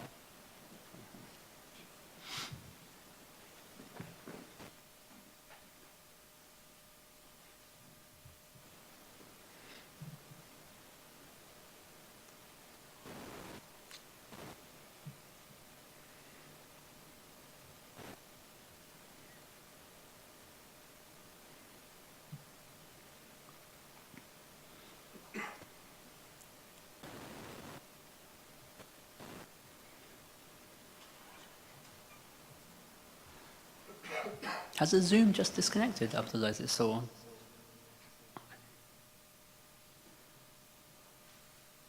So when we go in the before we go haram, we can cover ourselves like this. But as soon as you go to miqat, Yeah, sorry, go on. miqat is the place where we actually making a niyyah and performing 2 rakat salatul sunnah intention for the ihram. Before that, you can cover your head, you can do whatever you like. As soon as you enter in miqat, you can't cover your head and you can't cover your face. You can't cover your feet. If you fell in sleep, you should not cover your feet and you should not cover your face or your head. So from miqat, you can cover like this. And obviously Yeah, I'm going to go through. So stay as you are now. So as you can see, Ahmed Raza is wearing how many sheets of clothing? 2. This is for brothers specifically. So prior to entering a state of ihram, now he's wearing his ihram, he's not in a state of ihram yet. The state of ihram will happen when he makes the intention to go into ihram. So what he'll do is he'll pray his 2 nawafil first to make the niyyah of doing umrah. Once he's finished his nawafil, he will make the intention to perform umrah and make the intention of going into a state of ihram. The moment he does that, we're going by train, of course, yeah. We'll be doing it on train. So, okay, that's really good to know. So what we'll do is, everyone's going to be collective. We'll tell you the day that you're going to go to Umrah, you'll pray your 2 nawafil in the masjid, yeah. Some of us I don't know how you're going to do it by Dallah, but they can make the intention just before they get on the train as well. So once you've done your nawafil, once you're ready to leave the hotel, you're better off making your intention now for Umrah, yeah. At that point, your hair can't be covered, and all the things we mentioned, scent, perfume, etc., can't be done. All right? Before that, you can. Before that, you can. It's all about the intention. Now, if I can ask you to stay there, if you don't mind. Is that all right? Yes.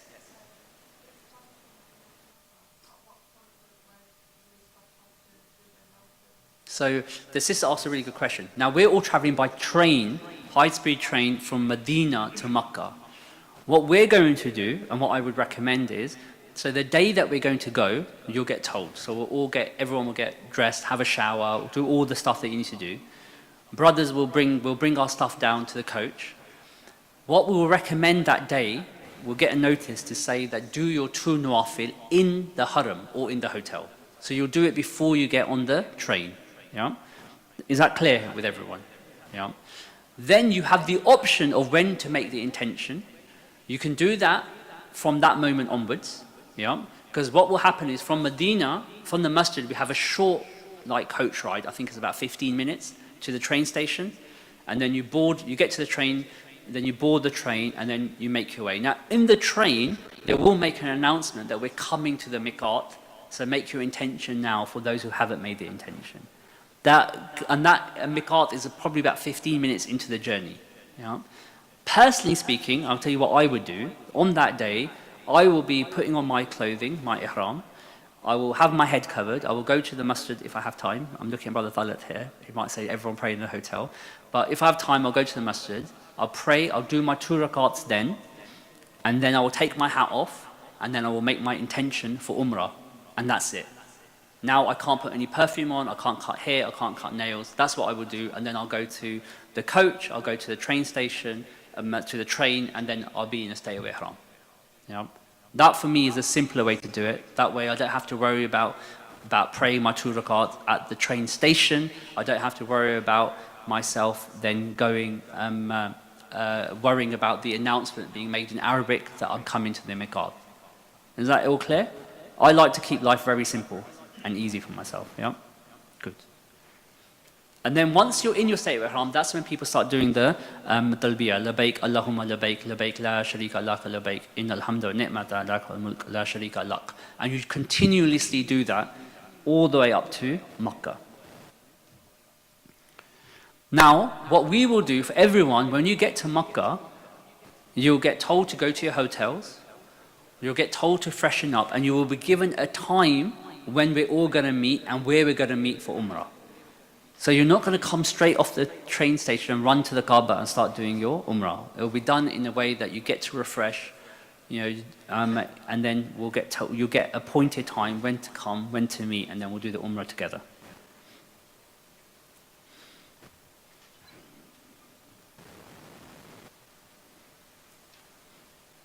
When you're in a state of ihram, these following things you can have. You can have an umbrella, you can have a rucksack, you can have a money belt, you can wear a watch and glasses. So I'm laughing at myself. If I don't have my glasses, I can't see anything.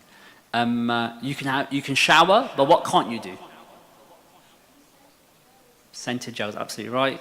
You can wear a ring, and you can have, like, if you're sleeping, you can put a blanket on you, but you can't cover your face. Okay, probably best not to do that. But anyway, we'll come to that.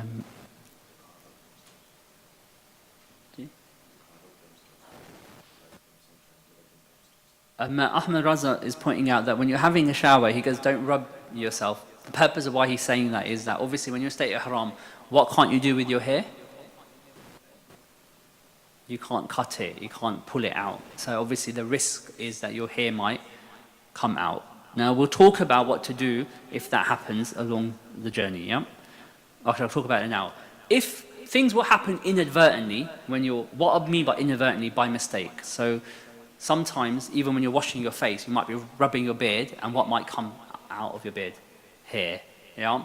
You might touch someone that's got some perfume on or something like that. If that happens, is your Umrah invalid? No. Yeah. Will the heavens open and will you be struck down? No. None of that will happen. Yeah? No need to panic. If you do have a violation, you have to give what we call a dam. So that's just giving sadaqah to people. So that's why you should. Our teachers mention that you should, when you get there, have some money, a wad of cash, and just throughout the time when you're doing your Umrah and after, just make an intention to, when you give to the poor people, that you're also giving it for any dam, any violation that you might have committed. Because there might be ones that you're not aware of, so you just give a bit of that throughout that period, and it just keeps you covered. Does that all make sense? Okay.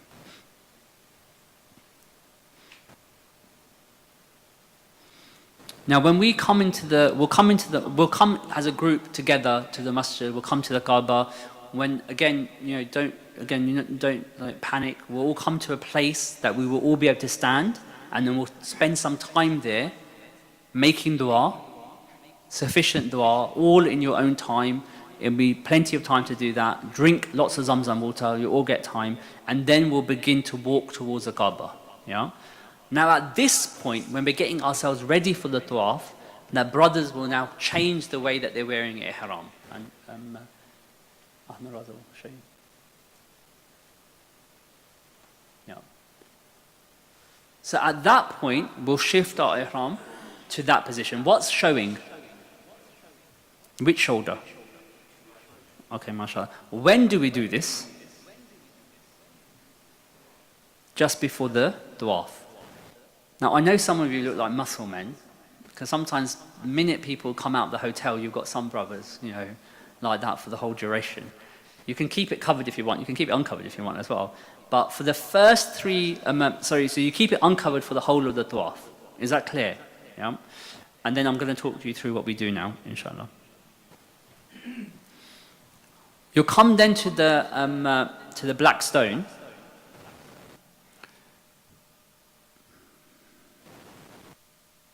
Come back to that. When you come to the black stone, again, we're going to come to it together. Yeah? And then it's the Hajar Aswad. That's your starting point to now begin your tawaf. When you get to the Hajar Aswad, you give it salam. Yeah? See how Ahmed Raza is holding his hands up like that? And then you kiss it from a distance as well.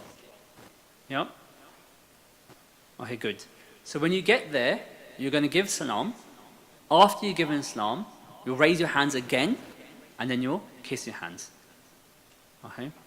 Now, sometimes it's hard to see the black stone and where you're there. So what they do is they have these green lights on the other that are parallel to the black stone. So if you can't see the black stone, you just see where the lights are. And once you're in between the Kaaba and those green lights, you then face the black stone and do what you give its salam to the black stone. And now your tawaf begins. Now, by Dalil, we do circulate a booklet, don't we, if people want to make certain du'as and so forth. That is there. So that's there. It's already there, yeah? It's in that pack. Okay, good. In that leaflet, you have that. And look, that's up to you, what you want to recite and so forth. There's sunnah du'as. Those people who do muraqabah, you know what muraqabah you should be doing. But look, the focus is, when you're going around 7 times, this is a key thing.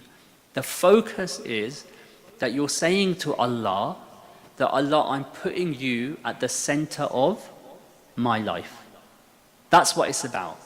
Allah, I'm centering you at the center of my life.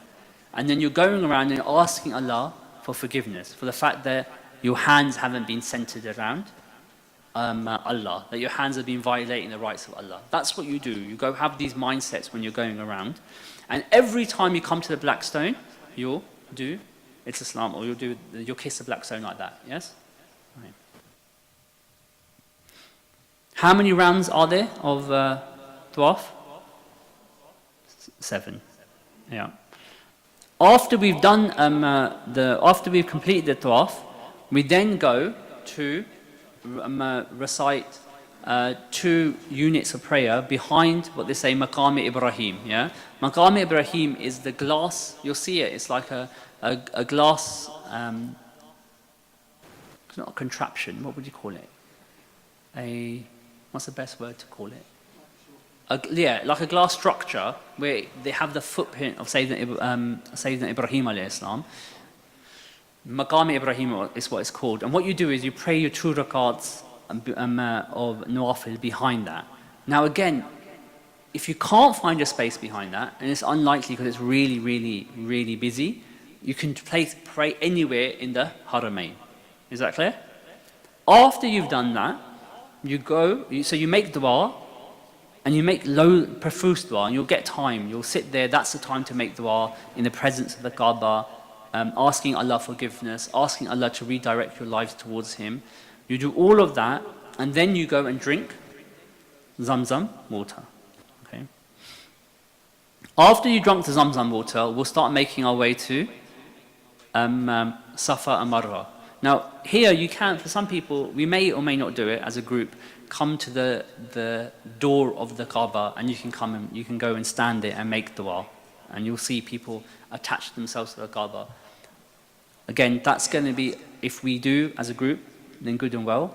If you're separate from the group and you do it individually, then good and well. But what we'll do is we'll make our way to Safa and Marwa, inshallah.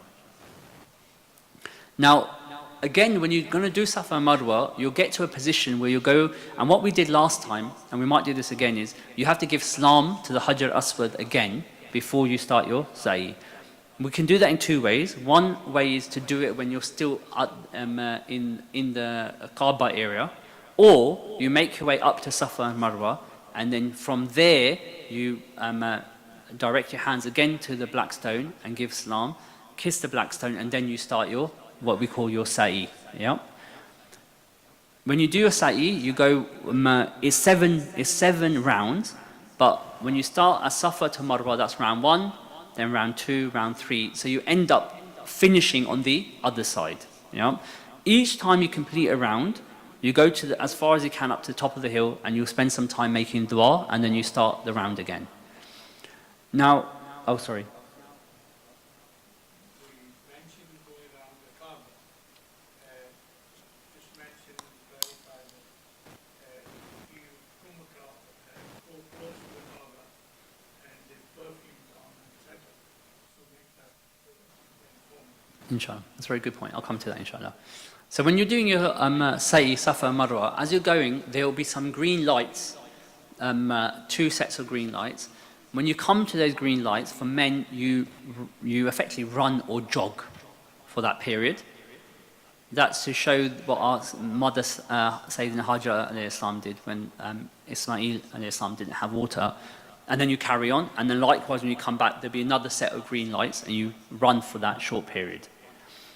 Once that's done, once your sa'i is done, then for brothers, you'll find your way to the barbers, and they'll cut your hair to shave it all off, or some people might just have it cut short. For sisters, now I don't know, by Dalit maybe, either do they bring their own scissors with them, or do they do it in the hotel?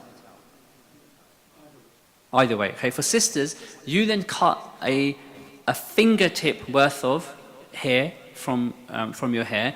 Now, a question that sisters often ask is it all of your hair? So the sunnah is to do a fingertip across all of the hair, or one quarter. So you split your hair into 4, and you do 1/4. But the sunnah is to do all across. And if that's too difficult with a pair of scissors, then you just do 1/4. How much are you taking off? A fingertip. Yeah? Is that clear? Now, I'm just asking Brother Talat, do you do it? Some sisters, there might be women there that will have scissors and they'll do it for you. Other sisters will have to go to the hotel and do it there. Only after you cut your hair, you're now out of a state of ihram. So if you delay your hair cutting, then you still have the conditions of ihram on you, such as you can't wear perfume, you can't have relations, and you can't cut your nails, etc. So it's only after your hair's cut that you're out of a state of ihram. Ji, Brother Talib. Somebody just asking, for men, what's the minimum amount of hair that they've got? So for men, they go. The sunnah is to shave all your hair off. Otherwise, it's sufficient for them to do effectively like a quarter length, but to trim their hair, that will take them outside the state of ihram. Yeah? To trim their hair will take them outside a state of ihram. Yeah? And again, it's up to you, but when the Prophet ﷺ, just as the Treaty of Hudaybiyah was done, and the Prophet ﷺ came and he ﷺ shaved his head, and some of the companions shaved their heads, and some trimmed their hair, and the Prophet ﷺ said something to the effect of, may Allah forgive, or made dua for everyone who had shaved their head. And then the companions had trimmed their hair, said, Ya Rasulullah, what about the ones who trimmed their hair? And the Prophet ﷺ again said, may Allah save the ones that have shaved their heads. And the ones that trimmed their hair said again, Ya Rasulullah, what about those of us who have trimmed their hair? The Prophet ﷺ again said, may Allah bless those, or something to that effect, the ones that have shaved their head. And the ones that trimmed their hair said again, Ya Rasulullah, what about those of us who have trimmed their hair? And then the Prophet ﷺ said, and may Allah bless those individuals as well, inshallah. So both qualify. Once you've trimmed or you shaved your head, you're out of a state of ihram. Now, 2 points I just want to address for brothers. When one point that Uncle Iqbal, Haji Iqbal mentioned, and one point that for the first 3 rounds of tawaf, the men do something called a ramal. What is it called? Ramal. It's basically, it's like almost doing. Do you want to demonstrate? Actually, yeah. Yeah, it's almost like a strut. You do that for the first 3 rounds of tawaf. Yeah, it's going to be hard in some cases because why?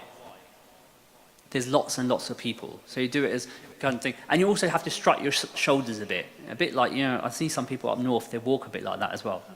You know, Majid, yeah. So it's basically, and the purpose of doing, and there's a reason for why that's done, but you do that for the first 3 rounds. Another point that Uncle Abar mentioned is that sometimes the Kaaba is scented, certain places are scented. So if you are going to touch the Kaaba in places, just be conscious of the fact that you're not having perfume attached to yourself. Yeah? But again, what did I mention? If you do get perfume on yourself, if your hair, you cut your hair or you break some of your hair, what do you do? Sisters, let me hear from you. Dum, okay. Is that when someone blows on you? No. What? Yeah, absolutely, this is right. You give a bit of sadaqah, and just do that continuously with the intention that you're fulfilling a dam. Just do that. And once you're in Makkah, that should be your intention continuously. So you're giving sadaqah and you're fulfilling any dam that might have happened. Yeah.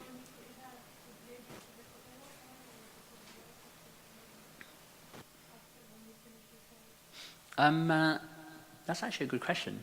Is it Sister Hadia? Do you know the answer to that?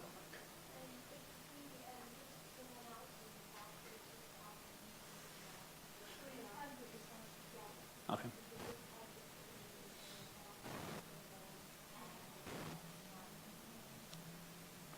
Jazakallah.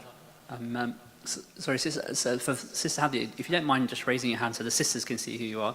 So Sister Hadia is here. She's a, mashallah, facilitator for any particular questions sisters might have for when they're there. Because one of the things when you're doing tawaf, you should be in a state of wudu as well. So just remember that when you're doing tawaf.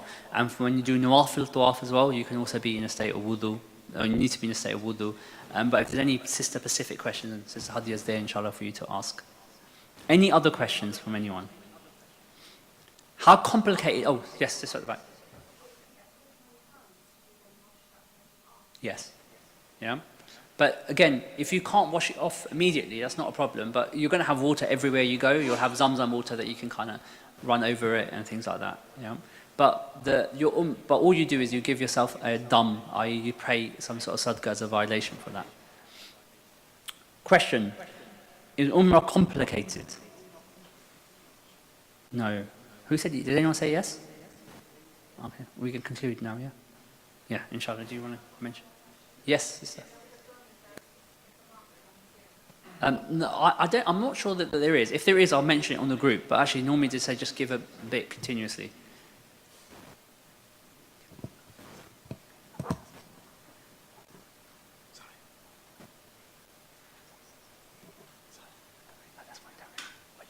Say something. No, I just want to say thank you. Okay, good. That's fine. Jazakallah khair. The sisters can now go downstairs, and if they want to read Zohar downstairs, there'll be Jamaat here now. Apologies, we have gone a few minutes over. There'll be Azan, but Jazakallah khair for coming. If there is any questions, the WhatsApp groups are still available, so you can still ask. Once you've got this leaflet, go through it. There's the directions on how to do Umrah. And if there is still any questions, please do ask. And the Ustads obviously will be with us during the journey. And those that are going to Medina direct, this is your group leader, Ahmed Raza. So you can recognize him, so you can see that.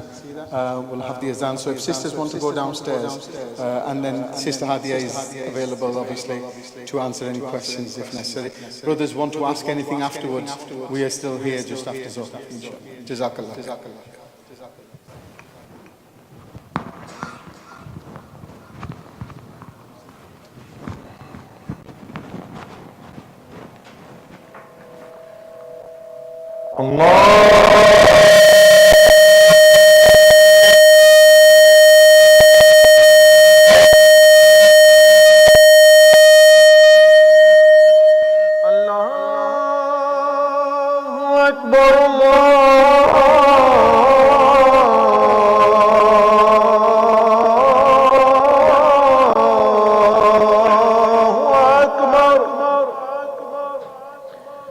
أشهد أن لا إله إلا الله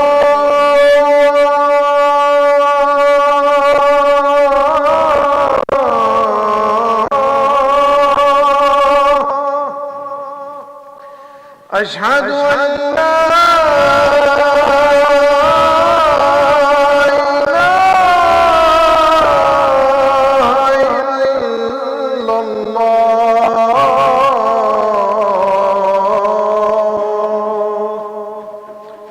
أشهد أن محمد رسول الله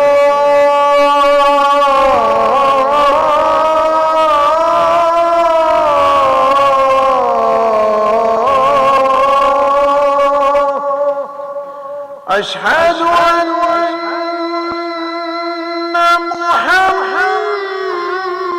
محمد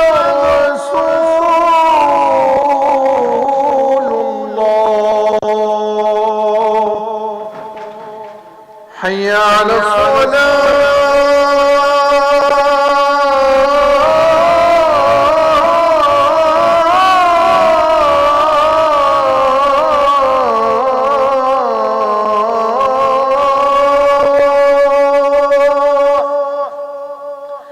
حي على الصلاة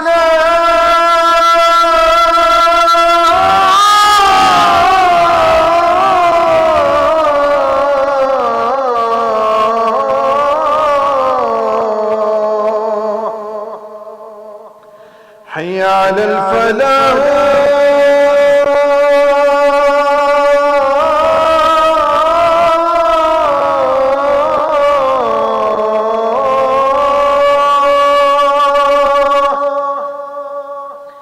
حي على الفلاح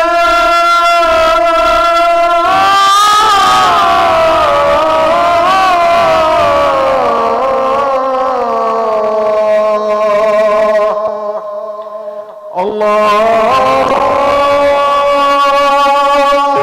أكبر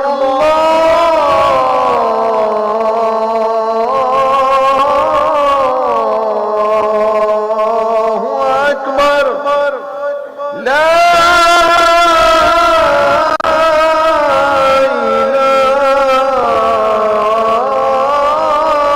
إله إلا الله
الله أكبر الله أكبر الله أكبر أشهد أن لا إله إلا الله أشهد أن لا إله إلا الله أشهد أن محمد رسول الله أشهد أن محمد رسول الله حي على الصلاة حي على الصلاة حي على الفلاح حي على الفلاح قد قامت الصلاة قد قامت الصلاة الله أكبر الله أكبر لا إله إلا الله.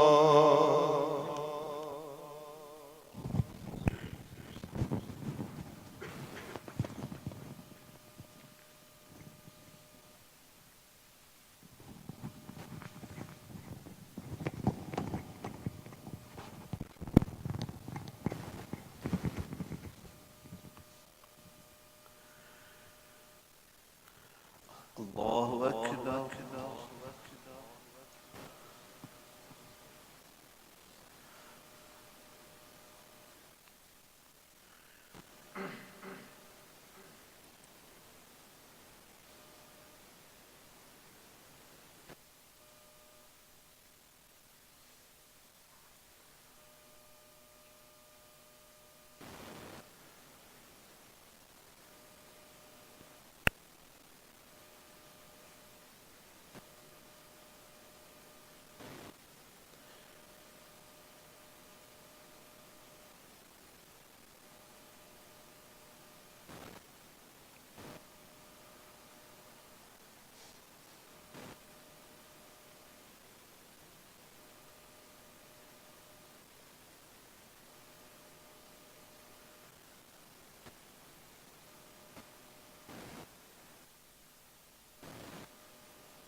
الله أكبر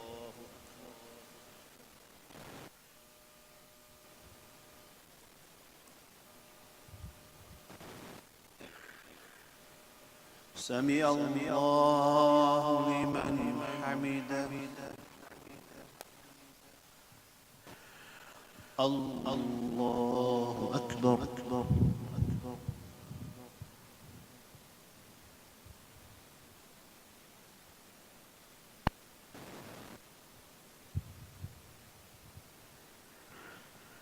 الله أكبر الله أكبر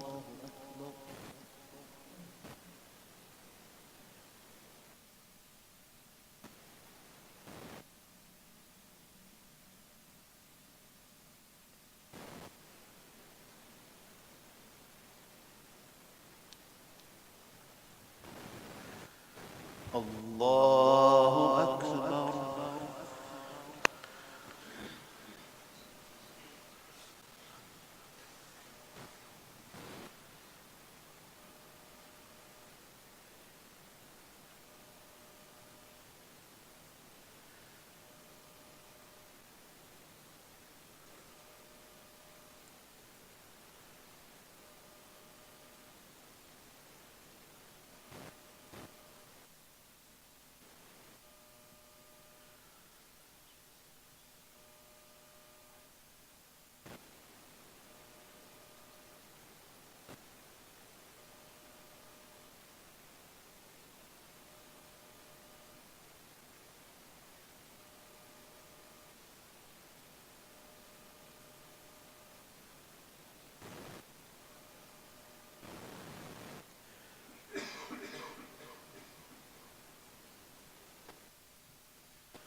الله أكبر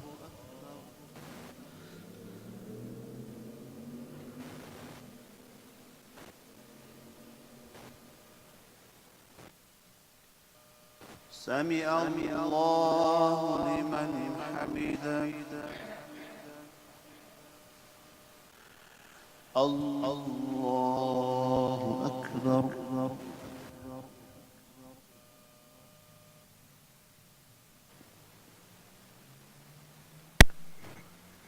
الله أكبر الله أكبر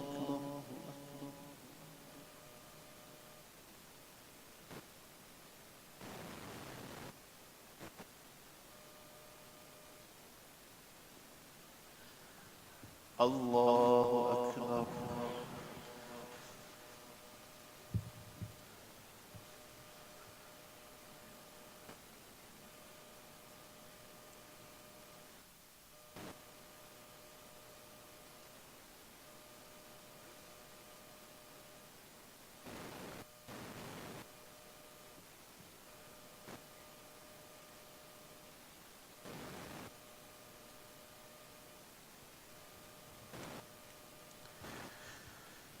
الله أكبر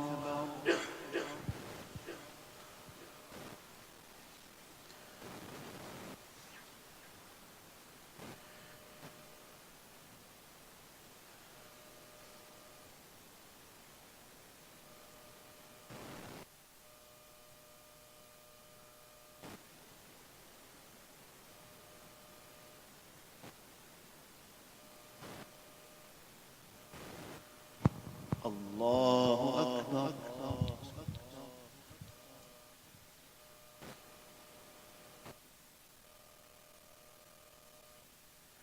سمع الله لمن حمده الله أكبر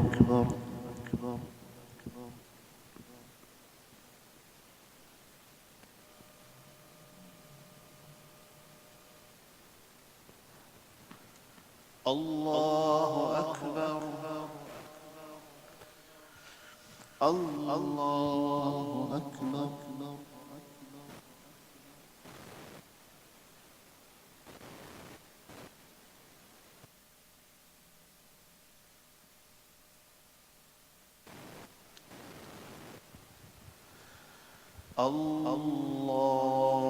الله أكبر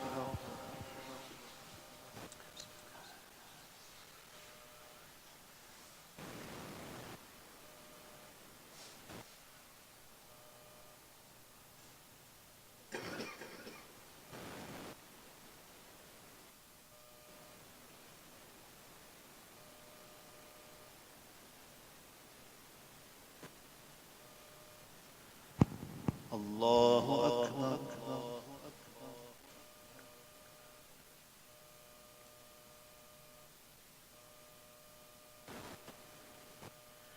سمع الله لمن حمده الله أكبر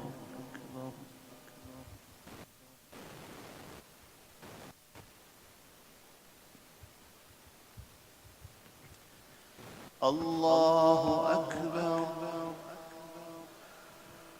الله أكبر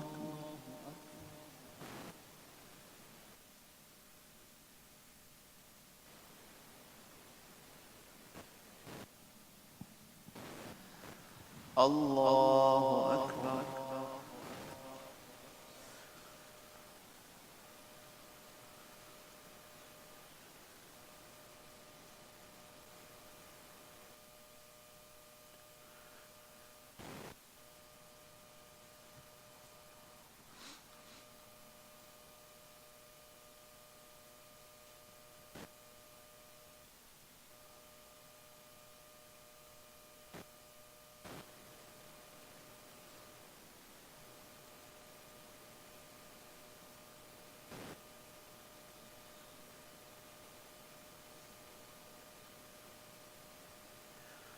السلام عليكم ورحمة الله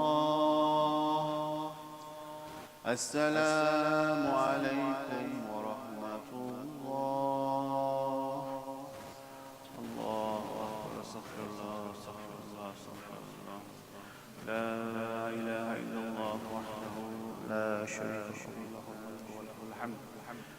وعلى كل شيء قدير.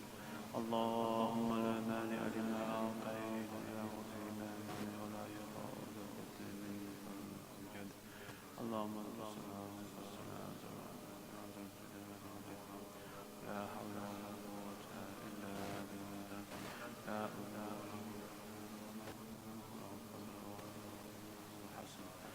لا إله إلا الله مخلصين له اللهم أعني على ذكرك وشكرك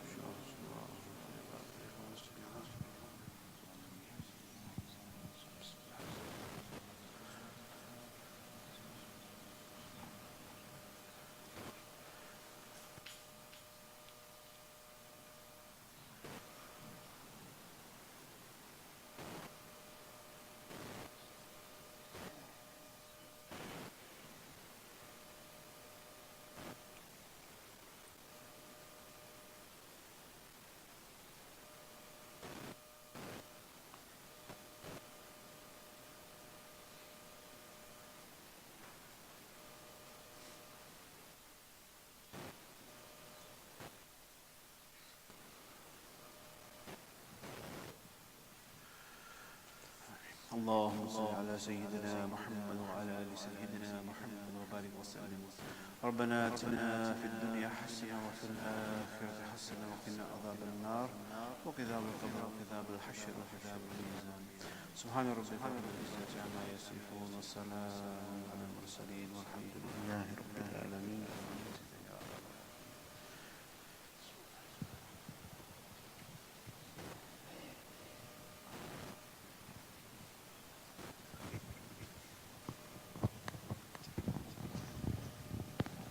Bismillah ar-Rahman ar-Rahim. Those that have come on this workshop, Umrah Workshop, please don't worry that there will be two other small sessions similar to this, one in Turkey and one in Medina Sharif. So if there is any still aspects that you're not sure about, then those will be covered at those stages. So don't worry, inshallah, we'll be having this.